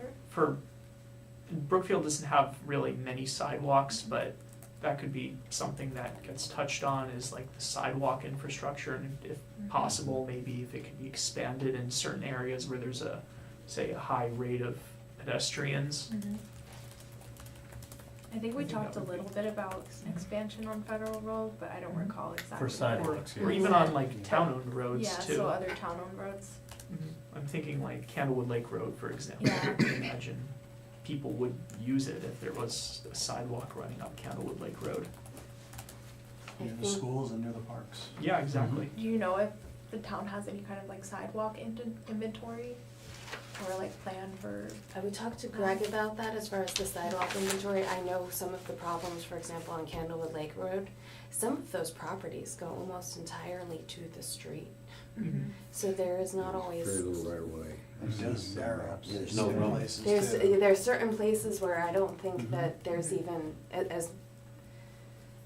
as much as we like to dream, I mean, we all know that Candlewood Lake Road, where it should not be like a 55 mile per hour road, but Mhm. unfortunately, that's kind of what it's become in some particular locations and how people drive it. It's very windy. Mhm. Then you add the houses that are being built. There's definitely a visibility problem, but I don't know how we would even undergo a project of that kind of scope without doing a substantial taking. Yeah. and is Candlewood Lake, is it a town road? Candlewood Lake Road is Yeah. the town road. Because I'm thinking of it from the perspective of like, I mean, there's a term, I think it's like a road diet almost, Yeah. where if they Yeah. narrow a road Yeah. slightly, then people tend to drive slower on it, and that could be Traffic a calming. Exactly, yeah. Mhm. Yeah, you would probably wanna, have a traffic engineer study that first. Oh, Like, we absolutely. could recommend something like a study of Candlewood Lake Road. Yeah, no, I'm or- not even suggesting yeah. it's a good idea or not, I just think it's Yeah. worth discussing, like, the idea of, sidewalk infrastructure in the Mhm. town, in the POCD. Yeah, and along with that, and this may be more appropriate in the transportation and mobility, and I think we talked about it, there's, dedicated bicycle lanes on some of these busy corridors. That too, yeah. There's, there's that US bicycle route that goes through town, which we did talk US about Route it. 7, Yeah, and I think, Which I still like, couldn't figure out. I know they have like some I know, signs yeah. on that road, but I'm not what? sure if there are like traffic standards or not for like paint that could go on the road to indicate it's a bicycle route, or? Yeah. No, it's not bicycle friendly at all. It's not, I live on that I road, did ask a but, question yeah. about grants. Not if you live Yeah, with yeah. children That, and and I think our grandchildren, traffic please. person did answer it, I just have to get Oh, okay. notes on that Perfect. to you, yeah, You- sorry like- about that. No, it's all right. No, because, I mean, whether or not people should be using it for bicycles, people do. I mean, I live on that road, I see people all the time ride bicycles on it, so I think if we can make it as safe as possible for people, since people are Between going. the hills and, Yeah. Federal Road in the middle, it's not a great town. But some Actually, people like East biking Federal Road is hills, so. safer Yeah. than my road to bike. Probably. Would I personally wanna ride a bicycle on my road? No, but I mean, I see people ride bicycles on my road all the time, Yeah. so we should make it safe for What people. road is that? I won't- Stony Hill. Oh, that's where I Yeah. live. Okay, Yeah, I agree. yes. I mean, I see them coming, just two cars coming over a hill, there's a bicyclist there or a pedestrian, I'm like, oh my Uh-oh, god. yeah. Yeah. Mhm. It's, yeah, I just think it should be a little safer and it would also, maybe people would drive a little bit slower on it if there were more Be indicators 25? that they're, yeah, The speed limit? maybe they'd start going 35 instead of 50. Yeah. I have a question. Is the new Candlewood Elementary School, is that served by water and sewer? I didn't see it on the water service area map in particular. So, It is served by water. But Yeah, not, I'm think sure about sewer. sewer. I Is I it served by believe sewer sewer as too? well. Yeah. I believe they extended the sewer up Candlewood, actually from behind Candlewood Lake Road. okay, because like I said, I was looking at page 4 of the infrastructure and utilities. and If I was right, I didn't see the school. Some of the houses along Candle Lake Road also tied into the sewer. I heard there was a lot. And they also I got think I water. have the bigger one. Yeah. I know they got the water because they had some issues with salt in their wells That's what I heard, is some wells Oh, were that's bad. right. from the Yeah. runoff from Yeah, Oh, yeah, that's I another tried thing to I make wanted to some of the look road into labels on this also one bigger. is whether or not, the Still tiny. salt or the chemicals Oh, that actually, we here I use have to, it. to melt the roads in the winter time when it snows, are we using the best combination of materials to do that? Because, we don't wanna affect groundwater, but we also don't Yeah, I wanna was clog gonna say it's in drains here. with sand, so it's like, what's the? Yeah, that was in the sustainability, they mentioned that Oh, they excellent. went to salt only, so they Yeah. didn't have to clean out the sand as often.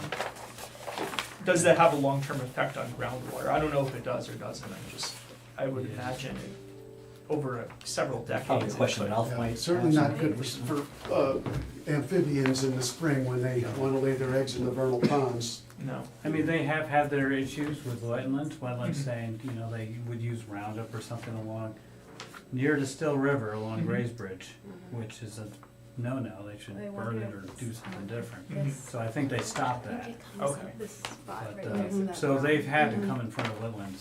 Because Oh, a okay. little further down the road, there's townhomes. Do we, that does anybody know how deep the aquifer that serves as our potable water supply is here and where the recharge areas for it are? I can give you the map of where the aquifer is and where the recharge areas are. I cannot tell you the depth. Okay, I mean, like I said, 2 out of 3. no, I was just curious because I know there's a well field right there behind, what's the furniture store, Raymond and, And Warren Flanagan? Raymore and Flanagan. Or, I guess it's an aquarium, but there's a bunch of wells and a big tank up on the hill back there.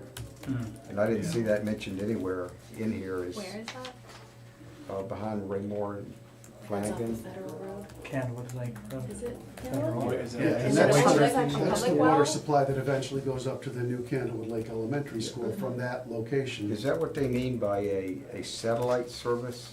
I think so, because I we mean, I got a see lot that of water word from used New a lot Milford. here, Yeah. and I didn't know what it actually meant, or if it was something, like you said, you could map it as the service area from that particular well, treatment and storage tank system.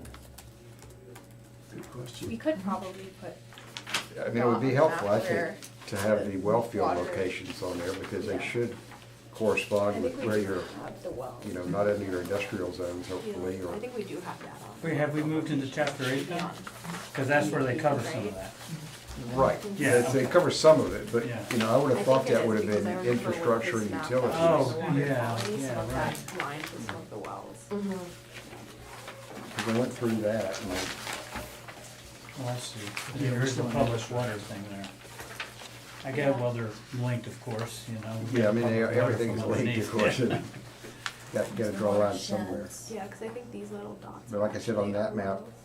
and somewhere in here, I noticed that they were talking about Huckleberry Hill Elementary, which I think has been replaced now by Oh, yeah. Candlewood Lake Elementary. Mhm. But I couldn't tell from this whether it was served by potable water or by public water or not.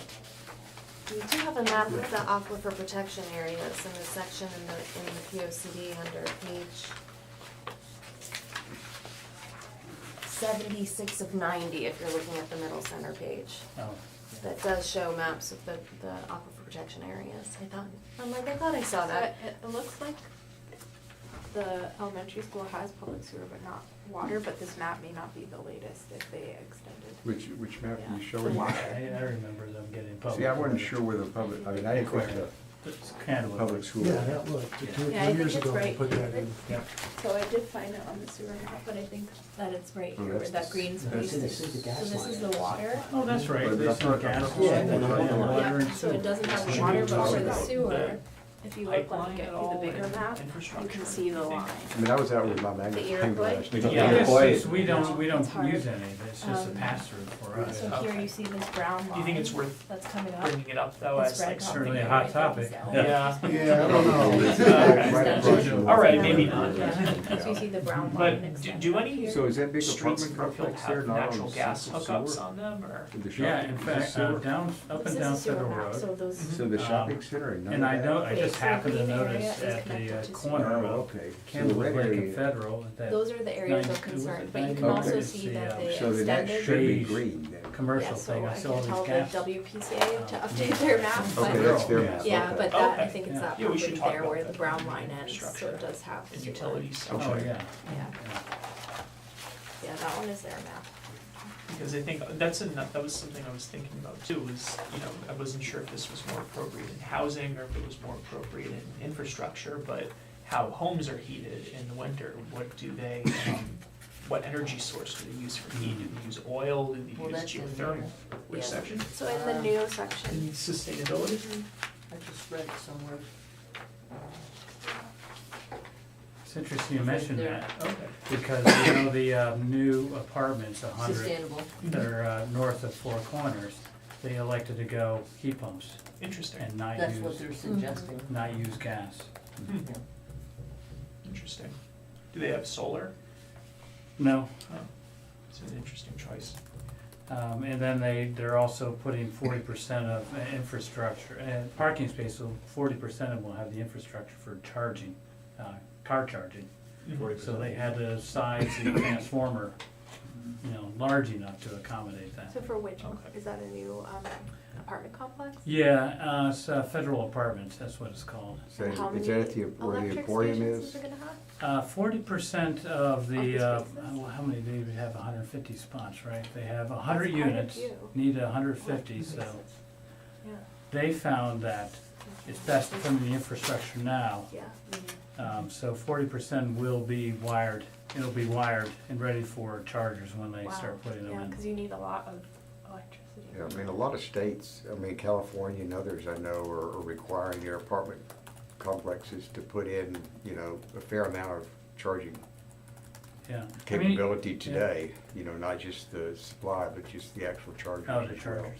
Connecticut has mandated that for apartments and some commercial buildings of a certain size, you have to put in the infrastructure of a certain percentage. Okay. Yeah.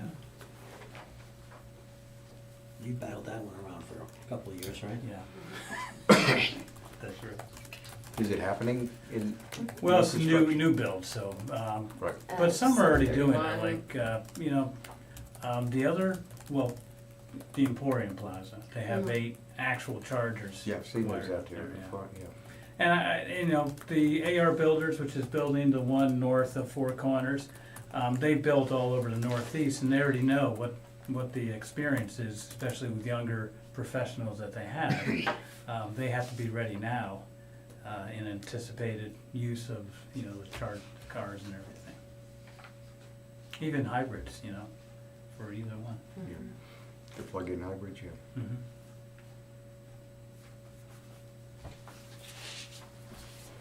Should we move to open space? Sure.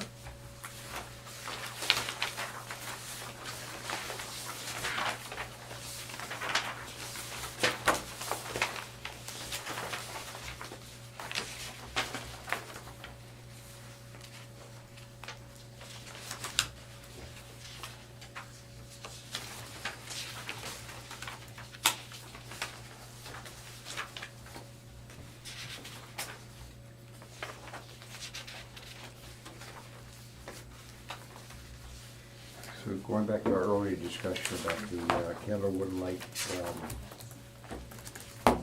or the watershed protection district in Candlewood Lake, if somebody were to want to put a moratorium on ever larger houses, would that be something that they would have to do that? It couldn't be something that town zoning could do, declaring a water quality emergency or something, or one of the. It would the Aquifer Protection Agency, which is the zoning commission. which is zoning commission and will be the P and Z in December. I don't know, that's interesting. That's something to ask the town attorney, if they could do something like that. Well, what would you be asking them to do? Moratorium on houses with large bedrooms, you know, new ones. Thank Like- you. Yeah, More that would more be- bedrooms that and would have to go bathrooms. through planning and zoning, right? I mean, as the suggestion of, right? Well, so the Aquifer Protection Agency. Right. Which will be P and Z, yeah. But the other concern about that one is trying to prove that for data purposes, when there's so many different towns that have homes on the lake, would be a logistical. Yeah. Well, I mean, That would be a very controversial thing to do, and you'd make a lot of people very upset. I think we talked about in the housing section on reducing like the bulk allowance through zoning changes was one of the recommendations Mhm. for that area. I mean, The that was, R7s and the, Yep. I mean, that was gonna be a recommendation I sent in, was, you know, it shouldn't be, you know, Candlewood Shores bearing all the burden of, you know, septic tanks on small lots close to the lake. It should be all of the communities that are on the lake, but I don't know if you can ever create something like that or not. You know, an authority that included parts of 4 different towns that directly affected Candlewood. and you have Right. the added interesting notion that the lake is owned By yet another entity. by First Light, which is federal. So the state regulations don't even apply after a certain point of time because of the dam and the electrical. So it's a very, What do you mean after a certain point in time? Do you so mean like the up to- 440 contour Yeah, line, yeah, yeah. they own, yeah, Okay. I sorry. thought you meant at a certain point of time they're gonna just. No. Oh, so there's two sets of regulations then, right? We got the town regulations and First Light's regulations. So, or let's, not. for example, like anything within 200 feet of the lake is regulated by our wetlands regulations. But after the 440 line, what I say doesn't matter, what the Wetlands Commission says doesn't matter, that's federally Right, that's owned First and Light. regulated, that's First Light. I mean, and- below the 440 line. Pardon? Below, yeah. Yeah, Below the 440, yeah. 440 So line. First Light is a federal entity. It's It's under a federal. fe- Go under their jurisdiction. Is it like the Tennessee Valley Authority, like that Yeah. kind of deal, Yeah. or Mhm. interesting? So, They have what, their I own wonder what regulations. First Light thinks of us polluting their lake. I don't think they care. As long as they can generate electricity, that's probably what they care, but I don't know if Yeah, they there's even a lot use of- it for that. I mean, it is a battery, but First Light does, I can assure you, regulate certain things on the lake. For example, if there is clear cutting after the 440 line on Candlewood Lake, they will go. after, you mean above it? I'm reading a map. After this space, it's no longer mine, is how I look at it a lot. But anything closer to the lake, they do. They have their own regulations, they have their own citations, they have their own violations, they have their own enforcement officers. Their citation, believe me, their citations are nothing to sneeze at too if you turn around and actually do have any violations. We're talking thousands upon thousands of dollars. So, But I think they still generate a lot of electricity up in New Milford. You know, there's that big stock Oh, that comes Rocky, down, and yeah. there's the big plant there that I'm sure still operates. suggested here it does. For example, did First Light undertake that grass carp, sterilized grass carp program to eliminate the Eurasian Was that them or was it? watermill, Kenwood? waterfoil? Would they do that all by themselves, or did they collaborate with the They communities? probably collaborated with the communities on something like that, but I can't speak to it 100% because I'm not familiar with the. Okay, so they do have their own regulations, but they do work with the community They too on common ground. Absolutely, Common if issues. there's violations that extend beyond that particular line, I have, my friendly people at First Light have no problem giving me a call and letting me know. And vice versa.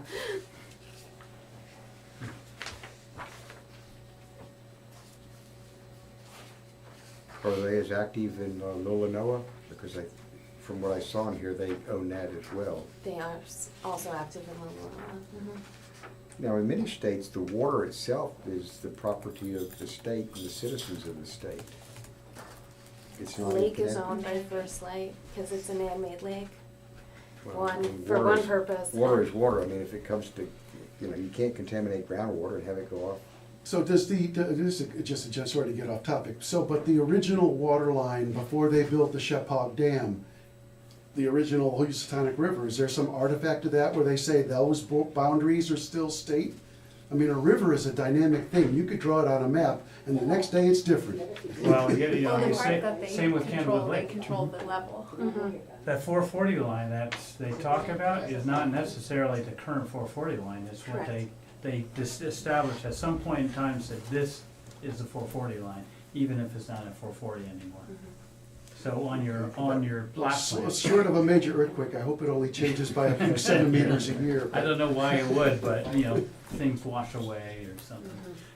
I thought the primary reason why Candlewood Lake was created was not so much for energy, but to reduce flooding.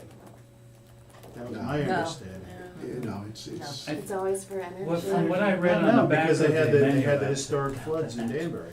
But that was the Still River, that had nothing to do with the Housatonic. Yeah, there's Well, where 1929. Still River gets its water from. The Still River headwaters are at Lake Kenosha. Lake Kenosha is the headwaters of the Still River. It flows into the Housatonic. Yeah, it flows north up, connects up there, Okay. not the other way around, that's my understanding. My Danbury education on how town history, I guess, is failing. So you go to down the hash and then you look at the back of the menu and it has a whole history of Yeah. Candlewood Lake. That's my knowledge, yes. Yeah. Anyway. But that's strange that that the water is not considered, because is there no discharge other than when they make electricity from Candlewood Lake? Yeah. this- Seasonal, every winter they lower the I mean, I water know to they help lower it, but control it's- the invasive milfoil. Right, but it seems like when they discharge it to another, water body in the state, it would become waters of the state, and they can't discharge, Oh, to the shouldn't discharge Housatonic. polluted water. Yeah. Goes to the Housatonic up north? And then they take it from the Housatonic and pump it up a penstock into the lake. That's the only place it comes in and out. Right, I think I've seen that up there. Yeah. There's a power generating station on Old Brickland with Yeah. lots of windows. And if you look to the left, there's this huge. Yeah, that's Yeah. the pig Yeah. stock, yeah, 4 Yeah, foot, yeah. 6 foot diameter pin stock.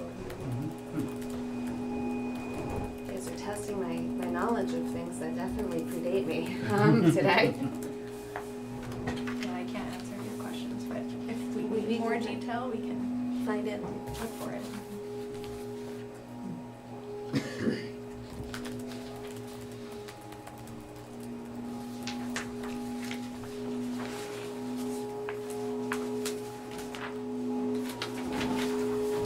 Is there anything else that maybe? The chapter where it talks about Arthur Harris Linear Park and the Still River Greenway, Yeah. it gets a little confusing, I think, because the Arthur Harris Linear Park is an older park that to some extent got supplanted by the Still River Greenway. And I think some of the write-up here may be a little dated Okay, on yeah, the I trail think we network at Arthur took those Harris. from your webpage, I think. Okay, so let me take an action Yeah. to clarify that, because Please. it hasn't been updated in a while, Okay. and that may be on Good us. opportunity too. Could update it here and there. Yes.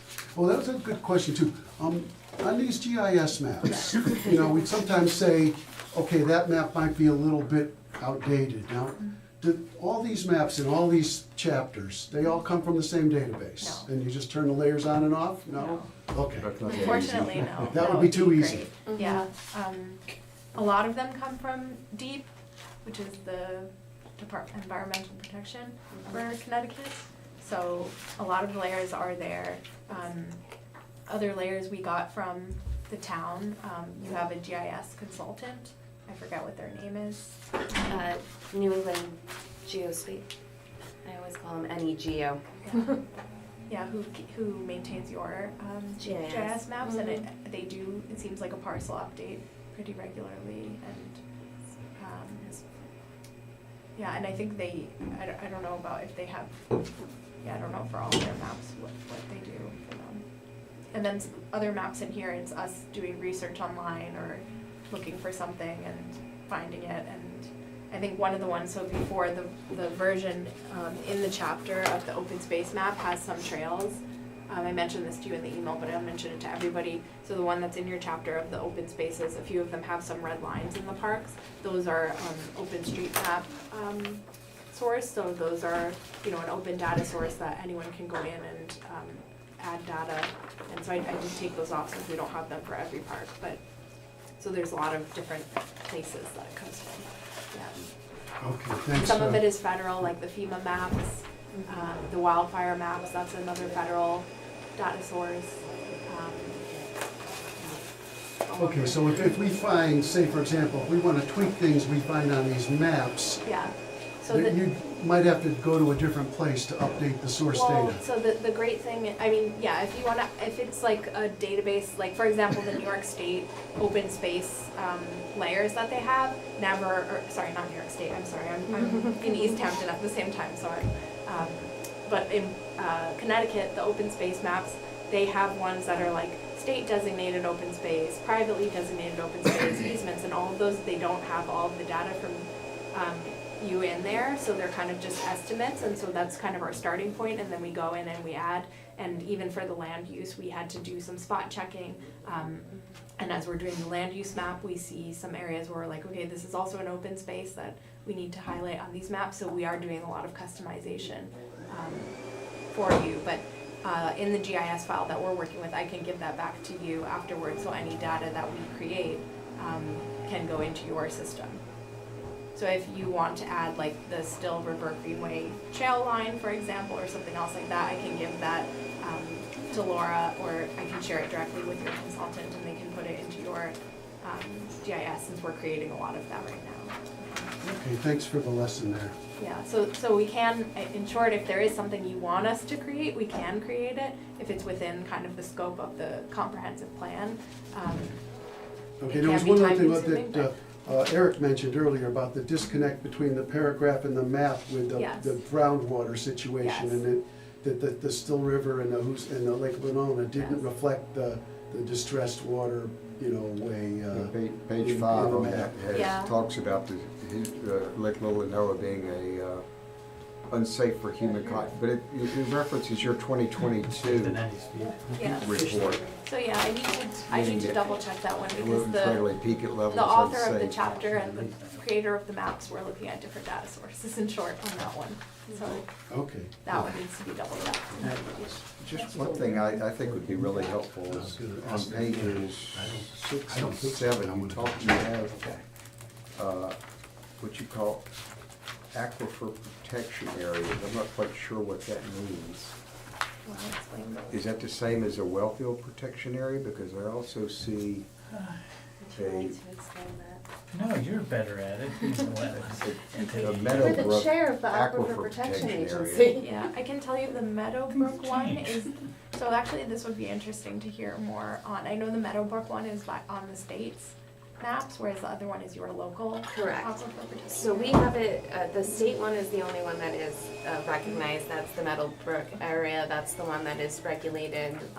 Our restrictions are a lot more onerous. We mirrored it in a certain way to expand beyond that designated class, I'm gonna call it a class B, to the class B reserve, which is the zoning district that we call the Aquifer Protection District.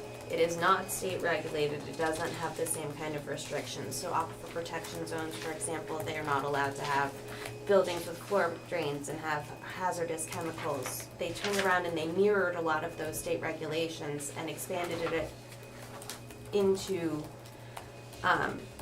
some of the reserve areas, which are not the ones that are the state regulated ones. Interestingly enough, it runs directly alongside the federal road corridor.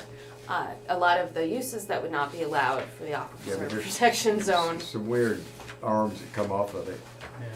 Yeah. And the other thing that would be really helpful for me and maybe others as well is if you actually had the well fields shown on here. Yeah.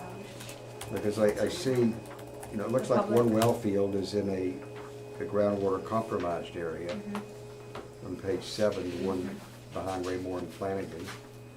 And it's also in a Brookfield's aquifer protection area. So I was just kind of curious as how, it looks like somebody did a tank pull right there at the old gas station at the corner of Gray's Bridge and Federal recently, so I presume they had a leaking tank there, probably for a very long time. Probably. And so you said that the aquifer protection area that's in the town is based on the B reserve. Is that like an actual like mapped area of the aquifer, or can that change? Can those lines change? So that is an actual mapped area of the aquifer that was kind of provided in the state. I believe it was in 2012. They did a study of Brookfield and formally adopted the Aquifer Protection Agency and the regulations. Does that sound right? No. I have no idea. Okay, I was like, it doesn't sound right. Uh-oh. Sounds fine. You gave me an uh-oh, maybe my No, understanding no. isn't that good. You have more knowledge on this than I do. But the bottom line is we're trying to protect our drinking water. Mhm. Well, I Yeah. understand the concept. Yeah, and those are the important places in our town. So like she mentioned, and oddly enough, they're along our commercial, our busiest industrial corridor. And so Well, that's people where you- want to do some heavy use stuff with motors, but then we allow it with a lot of restrictions. Right, well, I mean, that's where you have either hazardous materials or hazardous waste, whether Yeah. it's oils or solvents or anything else. Yeah. That's who uses that stuff. Yep. Mhm. And Obviously so. it just, You haven't seen my garage lately, but. yeah, and they put it along the Still River too, Yes. the industrial zone. So. Of course. And speaking of this, that's, seems like that's conspicuously missing on figure 8.3 is the Still River. I would thought it would have been somehow, It's, I mean, I guess it's maybe that black line. oh, it's really thin. It's really blue. thin. I mean, maybe we ought to Yeah, it's, exaggerate the size, the thickness of that line so that, Yeah, I mean, it's so Or perhaps I wiggly. could have it zoom I mean, in I on know the it's side there or somewhere, I something. can see it written there, but I see it a few places. I guess it's that really back and forth line with a lot of, it depends if it was a I could rainstorm or put, not. maybe I could put a blow up on the side or something that I mean- shows Still River. like I said, it just blends into the background. It's such a narrow line at the scale. Yeah, I think it's drawn to scale though, on that map, Probably it's drawn to is. scale, Yeah. so. so if this was a bigger page. Yeah, the streams may be a little. it But still I would be- assume, Yeah, there's still not much there. but the Still River should have been red in any event, right? Because it's an impaired water body. Well, I will check that because the two data sources, this data source and the other data source, both from deep, say different things.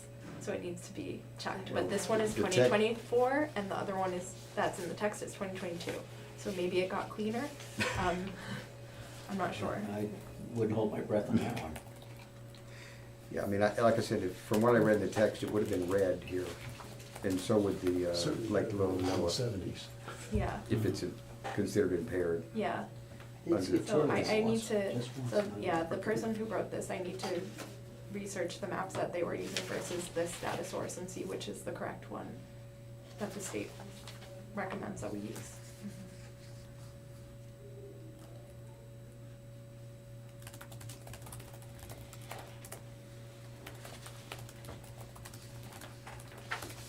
In the sections that talk about particular open spaces, Yeah. I like the part about, under the nature center, the grassland fields are nesting site of bobolink and other ground nesting birds. Careful mowing schedule is used to protect the eggs and chicks. That's great, but I think it's in the wrong place. We have nesting bobolink at Happy Landing and Burr Farm, but not at the Nature Center.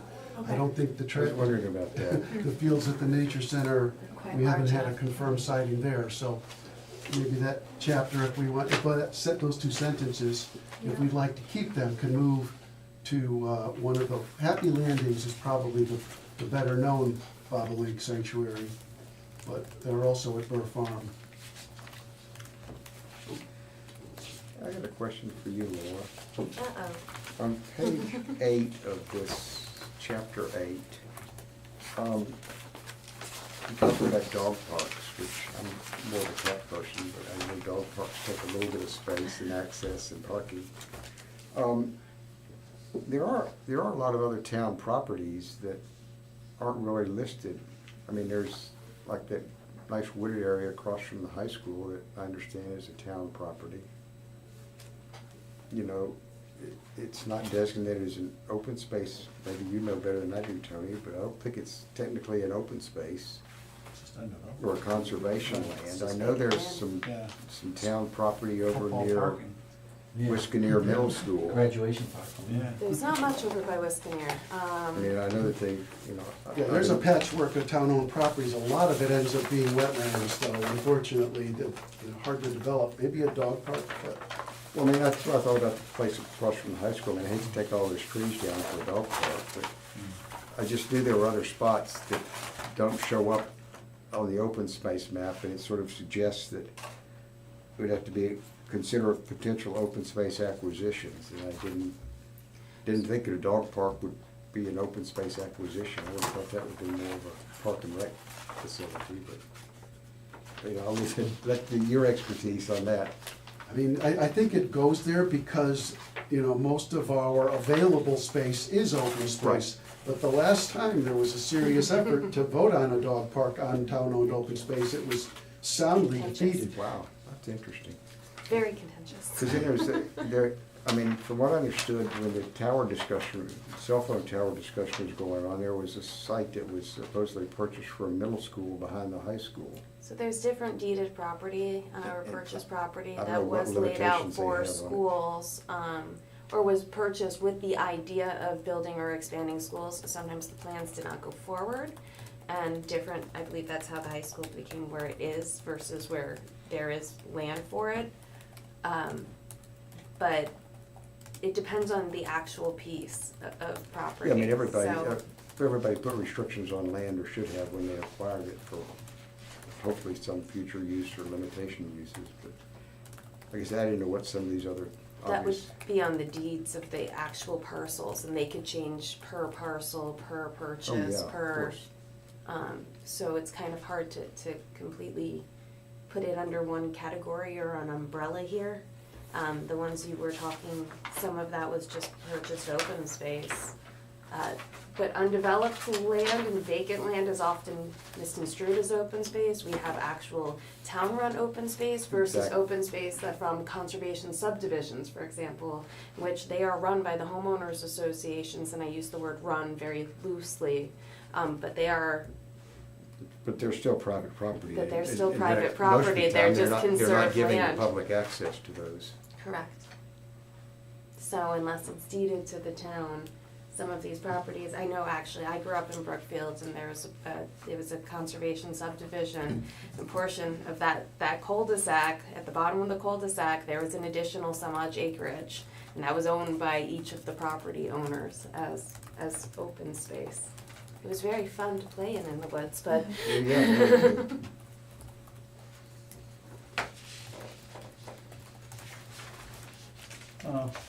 I have a question for you, Tony, on the second to last page of this thing, page 89 to 90. There was a recommendation, consider establishing an independent body responsible for the administration of Gursky Homestead. Well, I guess does that fall under conservation? Or is that, but anyway, oh yeah. So, if there isn't enough bandwidth now, is it possible you find other people to do that independently? I mean, it's hard enough getting people to volunteer for stuff. I don't, what do you think of the viability of something like that? It's a challenge, but I think it's something worth trying, you know, to find a way if the Conservation Commission, because, you know, I think right after the last POCD, there was a big effort. There was a study that Laura alluded to earlier, and there was some work done, but I wasn't involved at the time, so I don't know the history. But, yeah, we got some grant money from the state, and then we ran afoul of some of the guidelines, and then everything just kind of came to a screeching halt at Gursky. And, you know, we've kind of been meandering ever since. So we do need to reinvigorate some effort at Gursky, whether that's a special new group that can just focus on Gursky, or whether the Conservation Commission needs to redouble its focus on the property. That's a big question that needs to be answered. I mean, we might be at the point where we need another study for what the uses in the town, because that was one of the studies that went into the creation of the previous POCD, I believe it for timeline. We did receive grant money from SHPO, which I don't know if you looked at the history of that. It's probably not something we necessarily would want to go into great detail on the misstep that unfortunately did occur. But at the time, there was definitely a study at which what were the desired uses of Gursky, and from passive recreation to ball fields to historic to, I mean, there's even discussion of moving the farmer's market there at one point in time, to taking the original farmhouse that was on the road and converting that to meeting space or for something to be used. I read all that in here, Mhm. yeah.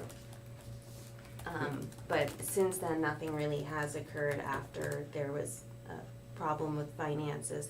The good question is, you know, where's the money coming from to be able to do any of these things with the open space? It's great for us to hypothesize what we would love to do with them, but unless we have a revenue source, some form of income. I mean, that's what I was gonna throw out was, I mean, one of my jobs in a past career was acquiring open space and things like that. And it was a county, but if the county commission said, well, we want a management plan.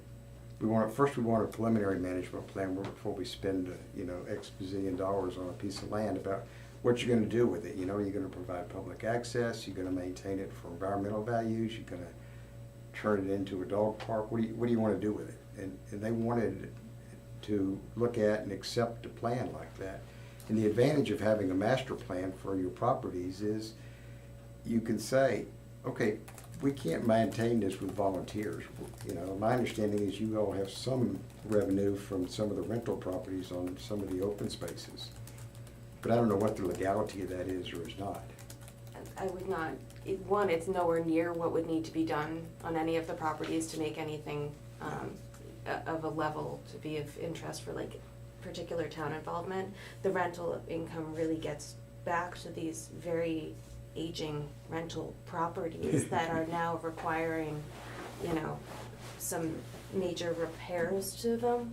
But I mean, if you're being made or asked to be responsible for, hundreds of acres of land, that's not something that is necessarily easy or cheap to fund. So, you've got to get some funding stream, some predictable funding stream, whether it's grants or something, I would think, just to maintain fencing and parking and all of the things that you need to maintain. I mean, and I agree with your comment, and full disclosure, Pam is an alternate member of the Conservation Commission, and Eric's wife is an alternate member of the Conservation Commission, and she suggested this to me. I thought it was a good idea that each of these properties should have its own management plan, and I agree with that, and I'd like to get to that and we're kind of have our hands full now with other commitments, but yeah, I would definitely like to get to the point where each of our properties does have, maybe even if it's very brief, just some of, here's the priorities for this piece of property. Here's how it came to be what it is today. It was a former farm site, or it was a, former wetlands, or whatever it was, or a multitude of the above. We do have preliminary information, actually, one of the tasks for the Conservation Commission that, if we manage to get through some of the weeds and the everyday details is to actually come up with a natural resources inventory in which it would outline all of the different parks and kind of take in your property focus areas in which you have that overview about what the parks were, what they were used for, to kind of put it all in one location of what the idea is and what those spaces should be used for. We just haven't gotten there yet. And that gives us some direction going forward too, you know, Yeah. for Well, each of the and that was properties. gonna be something I was gonna suggest in here, was that, you know, at the end of the day, if you have it, I think it makes your life easier in trying to point at needs and how to get them met, because, you know, a volunteer board has only got so many resources. Yeah, and It's it's hard to puzzle. stay on course, right, without a written plan. Yeah. You know, it's easy to get distracted by the problem du jour, playing Oh, yeah. whack-a-mole all the time. So, like I said, I was gonna throw that out as something that would hopefully be taken in a helpful spirit, is, you know, recognizing that you don't have the resources to do it today with the volunteers that are serving.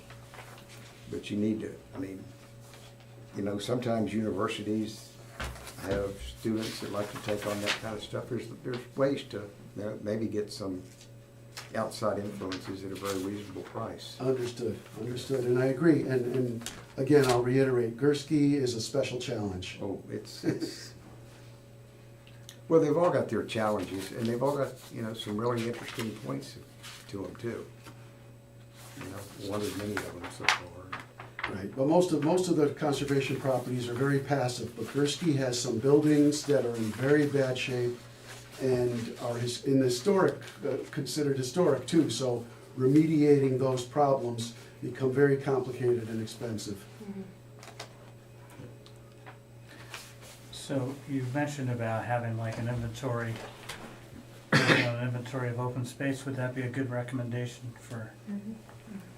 I would love to put something in there, like a natural resources inventory. I mean, we have, I don't know if you remember the map that we put together. We took it from the original POCD. It was when I first got here, and we took all of what we could find as deeded open space, not always town owned.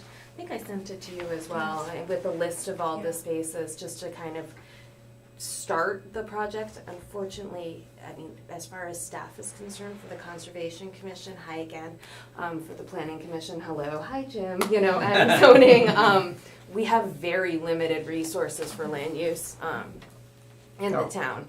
I'm It's not just our town either, so. it isn't just our town, it's constantly, okay, well, what can I put on for my hat today? There's some amazing projects I would love to go forward, some grant writing. People wanna volunteer, you know, maybe forming a board is a way to get a different group of volunteers in there, like the, Center School Ad Hoc Commission, in which you have a dedicated group of people who are working on a dedicated problem. Yeah. But I think as an overall overreaching thing, probably should start with the Conservation Commission, just kind of identifying what the property focus in their ideas and from doing the resources is, and with the natural resource inventory. So we don't know where we're going until we know what we have. I mean, 501(c)(3)'s friends of, I've seen areas where they could be very helpful as far as raising money and managing things like that, but Absolutely, You know, but they- you have a body who has to be able to communicate with it and for the town, and it's not that simple. I Oh, know no, everyone loves to. you create plan independent things. groups and they become independent and Correct. run amok. And remember that the properties aren't owned by the 501(c)(3), they're owned by the town and for the benefit of the entire town. Unfortunately, I do find that sometimes when they go off on these little niche groups, they have their own special interest at heart rather than the good of the entire community. So it does get a little bit dicey. Well, the survey does say that the open space is a big priority for folks, so Absolutely. maybe there are some folks out there who might wanna join these things. I mean, up until recently, though, we now finally have a full conservation commission, but there was a period of time, there was vacancies on there for a while. And I think, I couldn't find Lake Lolonoa Woods on this map. Do you know where it is, Tony? Yeah, there's a revised version of The it that revised. that is put on there now. Oh, okay, that's why I, Yep.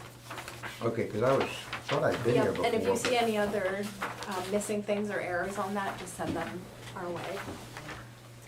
I like the 8.3, you know, this is where we talk about not expanding the MC. So I think that's good. I like the flow, you know, 8.1, 8.2, 8.3, it kind of flows nicely about what you cover. You know, stormwater and septic runoff. In the section about invasive species and diseases, I just have a question, I wanna know how everyone else feels. So, the second paragraph singles out burning bush, which is a big problem, especially in Williams Park. It's just a monoculture in some areas.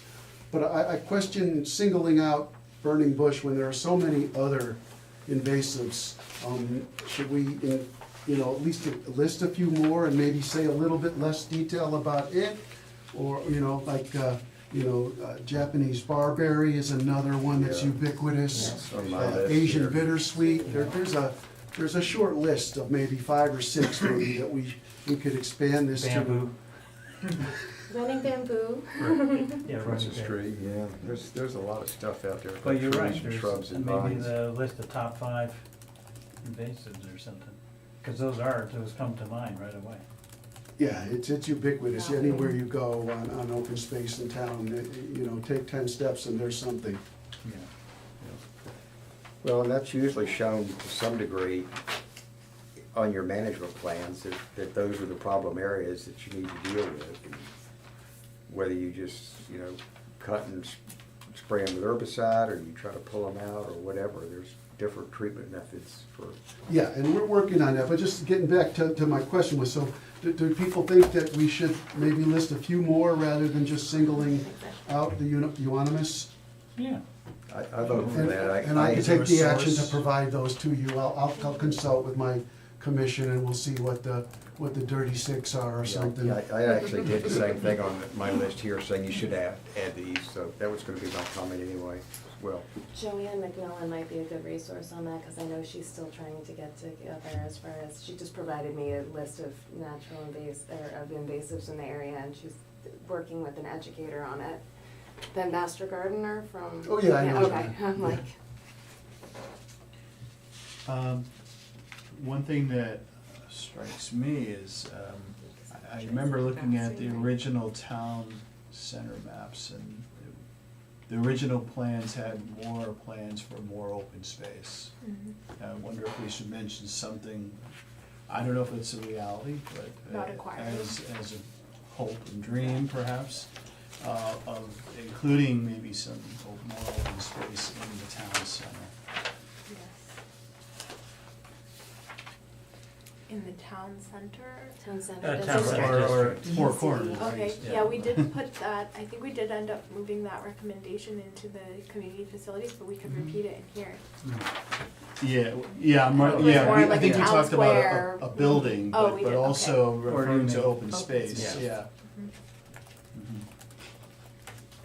Tony, is the ledges a wished-for item, or is that an existing town open space? It's recently established. Oh, good. It's part of NCLC as well. Mhm.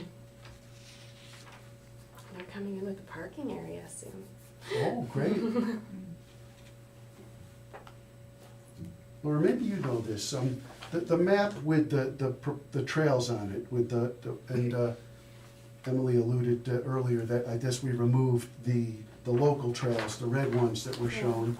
But the ones that are identified as proposed trail network, do you know the source of those? That is the plan that you shared me. Do you know the source of that? I think it was the last POCD.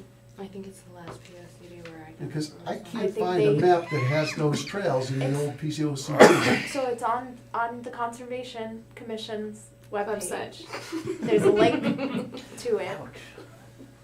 Okay, so there's a map. I have a map too. I have a copy of the map, but I Yeah. just wonder, what's the source of that map? What did it Oh, okay. come, where did I see. it come from? But Was the it a study one done that in you the? sent me has more than what's on the website, right? Because it lists on the next page, it has a second page that lists properties that could potentially be acquired or something like that in addition. I'm trying to remember what I sent So you, I think- apologize. Yeah, that's okay. We'll work it offline. It's just a question I had. Yeah. I'll follow up with you. I mean, I Laura. just put it Okay. in here, but if there's different, if there's different aspirations that you have, for what, like, additional open spaces or the trail network, that's definitely something that can be modified. We didn't really mention it in the text either because I wasn't sure about it, so I just kind of wanted to put it in front of everyone and see what the thought was there, if there is like a desire for this trail network or if this is accurate. Yeah, no, it's great. I like having it because it shows some sort of forethought. But, you know, I've been on the commission for like 7 years now, and I've seen this, but I never inquired as to what was the study that led to this. Is there a, you know, more material than just a map, standalone map by itself that shows some notional proposed trail network? Yeah. It doesn't the state, or isn't there some association that is sort of trying to map out trails on a statewide The basis? state does have a program. Matter of fact, I'm going to a conference this weekend at Wesleyan University, and one of the workshops I'm taking has to do with trail mapping. Because I thought I'd read somewhere that they wanted to extend trails along the Stillwater, Yes. Still River up, all the way up to New Milford. Which Yeah. should obviously be along the Yeah. Housatonic at some point. So that one, there are maps that they But I have don't know made whose regionally. vision that is. There's the New Milford Trail, and there's another one that And goes they into just approved the Danbury. $4.2 million study to go from Norwalk up to, I think, It's the Rogers different Park in council of Danbury. governments too, Yeah, the so regional council of that's kind of governments. Yeah. That'd be awesome.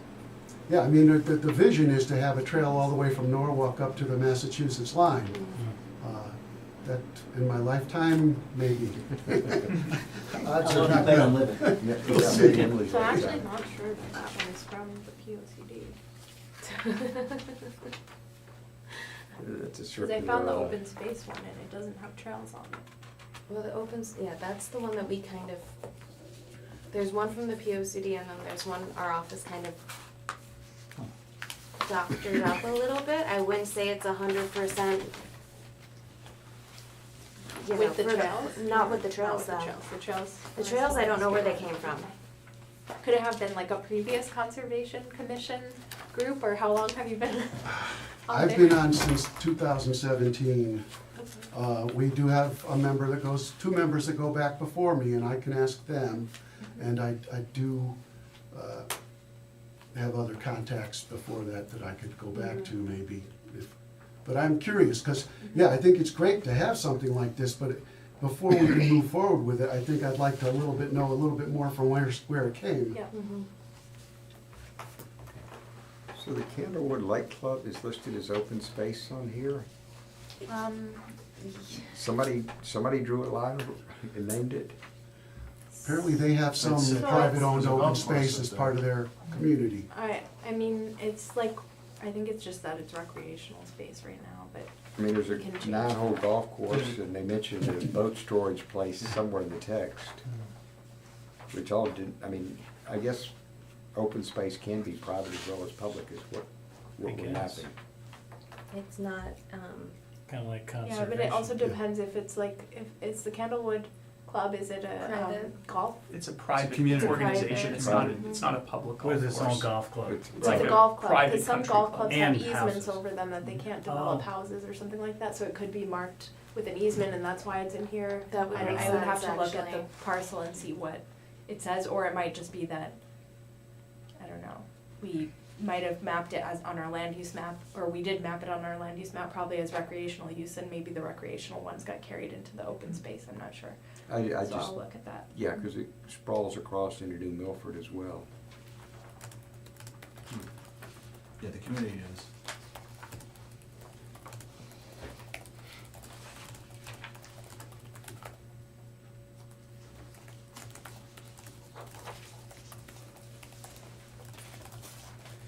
Yeah, and on this map you showed me Huckleberry Hill School should probably be changed to Candlewood Lake School.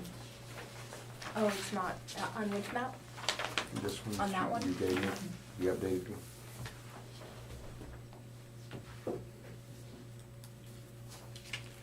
And is it Erickson or Erickson? Sen with an E. Okay, so this needs to be corrected too on this map.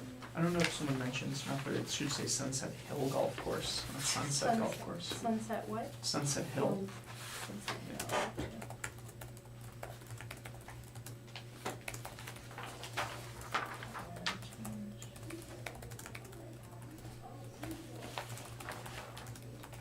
Yeah, so, and by Erickson, I wonder, there's a few places on the map where there just seem to be some random minor roads called out, like Rocky Road. Right. I'm not quite sure why that's included here. Yeah, so on the mapping, what I did was I did like major roads, main arterials, and then so I filtered it by how they're categorized, and then once I brought the map into my screen, I deleted some of the ones that were in the way and left some of the others, so it's kind of random. So if there's a road name that you think is more important to help people orient themselves, we can add it in, and if there's ones that aren't helpful and are distracting, we can remove them. Okay, so I see that most of the other roads are in black font, whereas Rocky Road is in green, and that's a fairly insignificant road. Oh, I think the would get Rocky rid of that Road, one. I think the reason that anything in green is the name of an open space.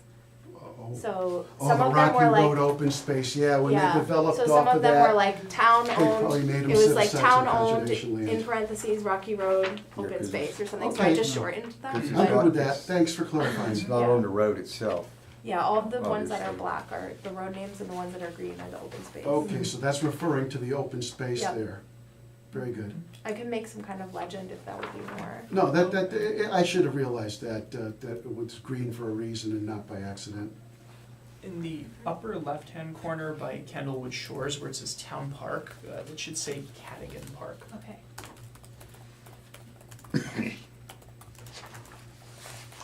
What do you mean, across the street? Yeah, it just says Town Park there, and you know, it is a town park, so it's correct, but if we wanna. I think Maybe it's the actually Town called Beach. Candlewood Town Park on the left On the side. beach. isn't it? What- It's, What's it's, Cadigan there Park also- then? Cadigan is separate. Cadigan is across I the thought that it was street. the That's where the ball same park. fields are, yeah.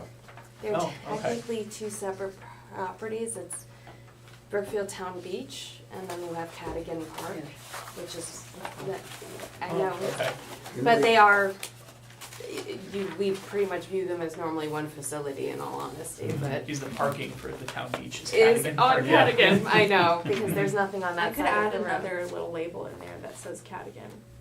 So, That would be and that might helpful. be helpful to add, at least Yeah. that. What is the High Meadow Road, looks like that's in green. It's right behind Wisconsin Middle School.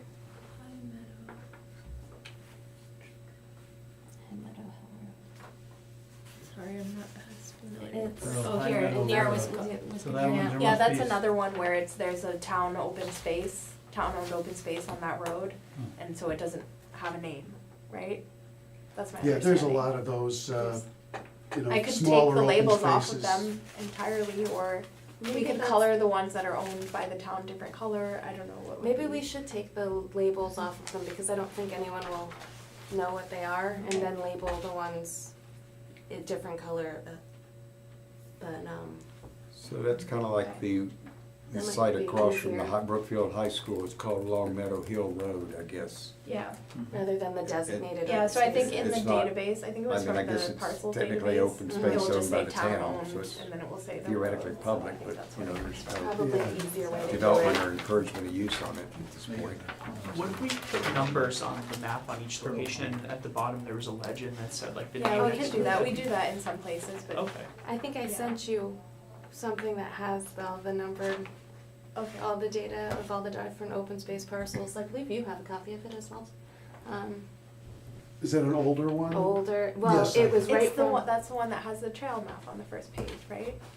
And I don't then the remember next a few trail pages, map. okay, sorry. the only reason I might have sent you a trail map too, but I do know that the Okay, open space yeah, we map. can- Yeah, I will double check my email. I'm sorry, Emily. No, that's okay. The only reason I like the idea of numbers is because then we could add more, we could see like the acreage of each, site, if we Yeah, did it that we way. can do that. I mean, a lot of them are tabulated in the document as well, the previous page, The- at least Yeah. the open spaces. Okay. Eight of them are tabulated with acreage and everything else, maybe that could. That's true, yeah, we could just add a number next to that and then just Yeah. put the number on the map Yeah, we where it have- belongs. Yeah, Or that's they what we just- do in some places, when we have a table like this. And just put That a might note saying be like C map for Yeah, and then I locations. could put the unnamed ones here just as a number, or. Yeah, that Mhm. sounds good.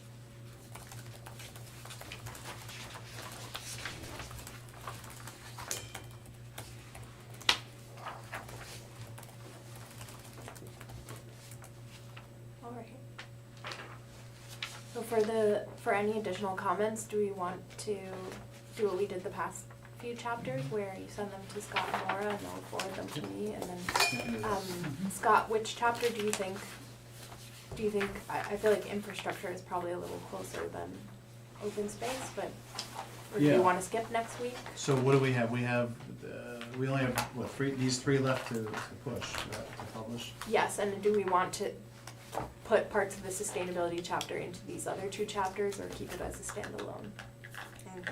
I'm fine We with can it. take the more I'm time to fine with it, review before being on answering its that. own, just to maybe highlight it a little bit more. Okay, Either way, it's the same, but I'd be fine with that. Yeah, so if so the next 3 weeks, just making sure we meet the workshop deadline, right? Before, so everything's out before then. So yeah, we'll March. So, so we're shooting for the Tuesdays, the 25th would be infrastructure? I think so. So Right. unless, I mean, I know that you want us to add in a part about telecommunications, which I think should be pretty simple I to do. mean, today's Thursday, so we'd wanna have anything by when? By this weekend, by the end of the weekend? Is that I think I would need them on Monday to make that. Monday? any Okay. Changes, yeah. So final, unless you have like dramatic So changes. now, are these changes to the, Infrastructure. Infrastructure. but I mean, are these changes to the agenda that was handed out tonight under next steps? So the open space and natural resources deadline for comments was 3/24 on that. Yes, so this is changing that. Which is, yeah, So this would be infrastructure, and utilities deadline for comments would be 3/24. yeah, so we can swap those two. So it'd be right? That's what we're 3:25, right? suggesting, yeah.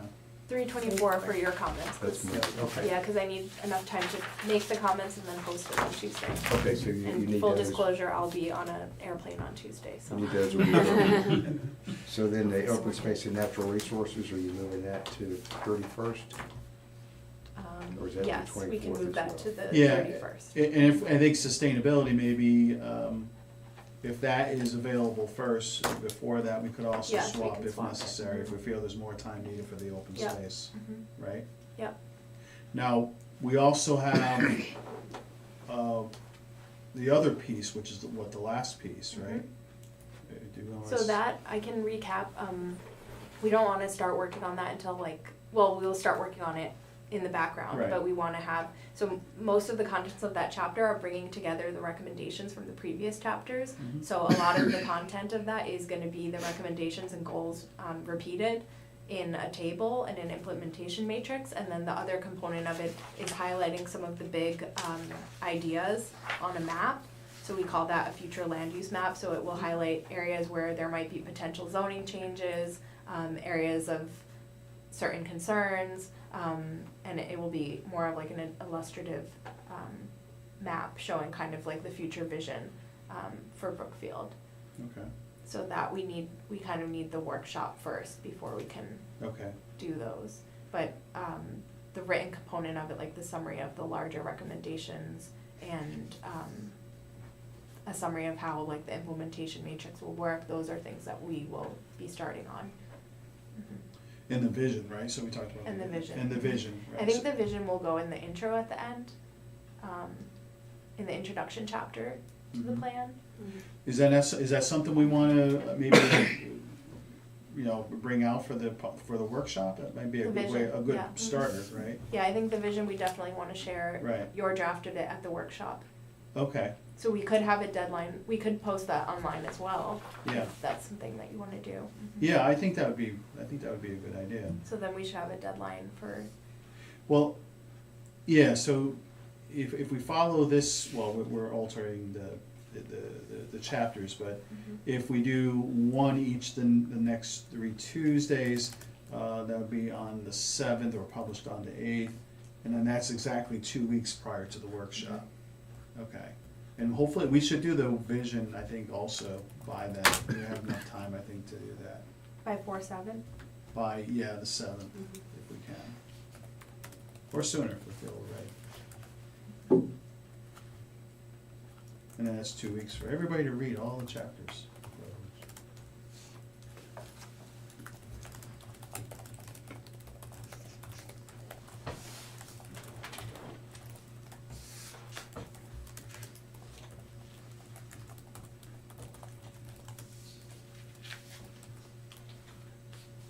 All right.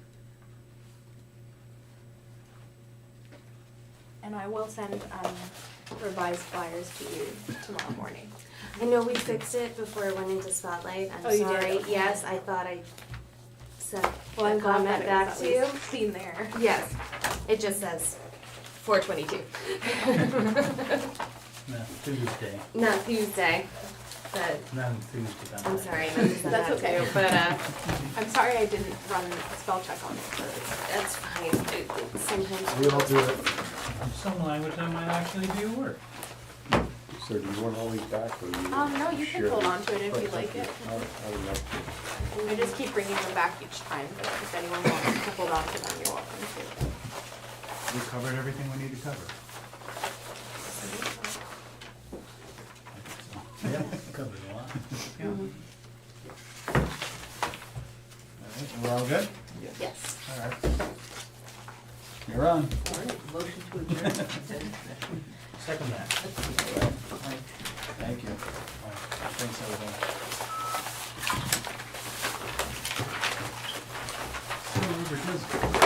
I don't know if you want any of these other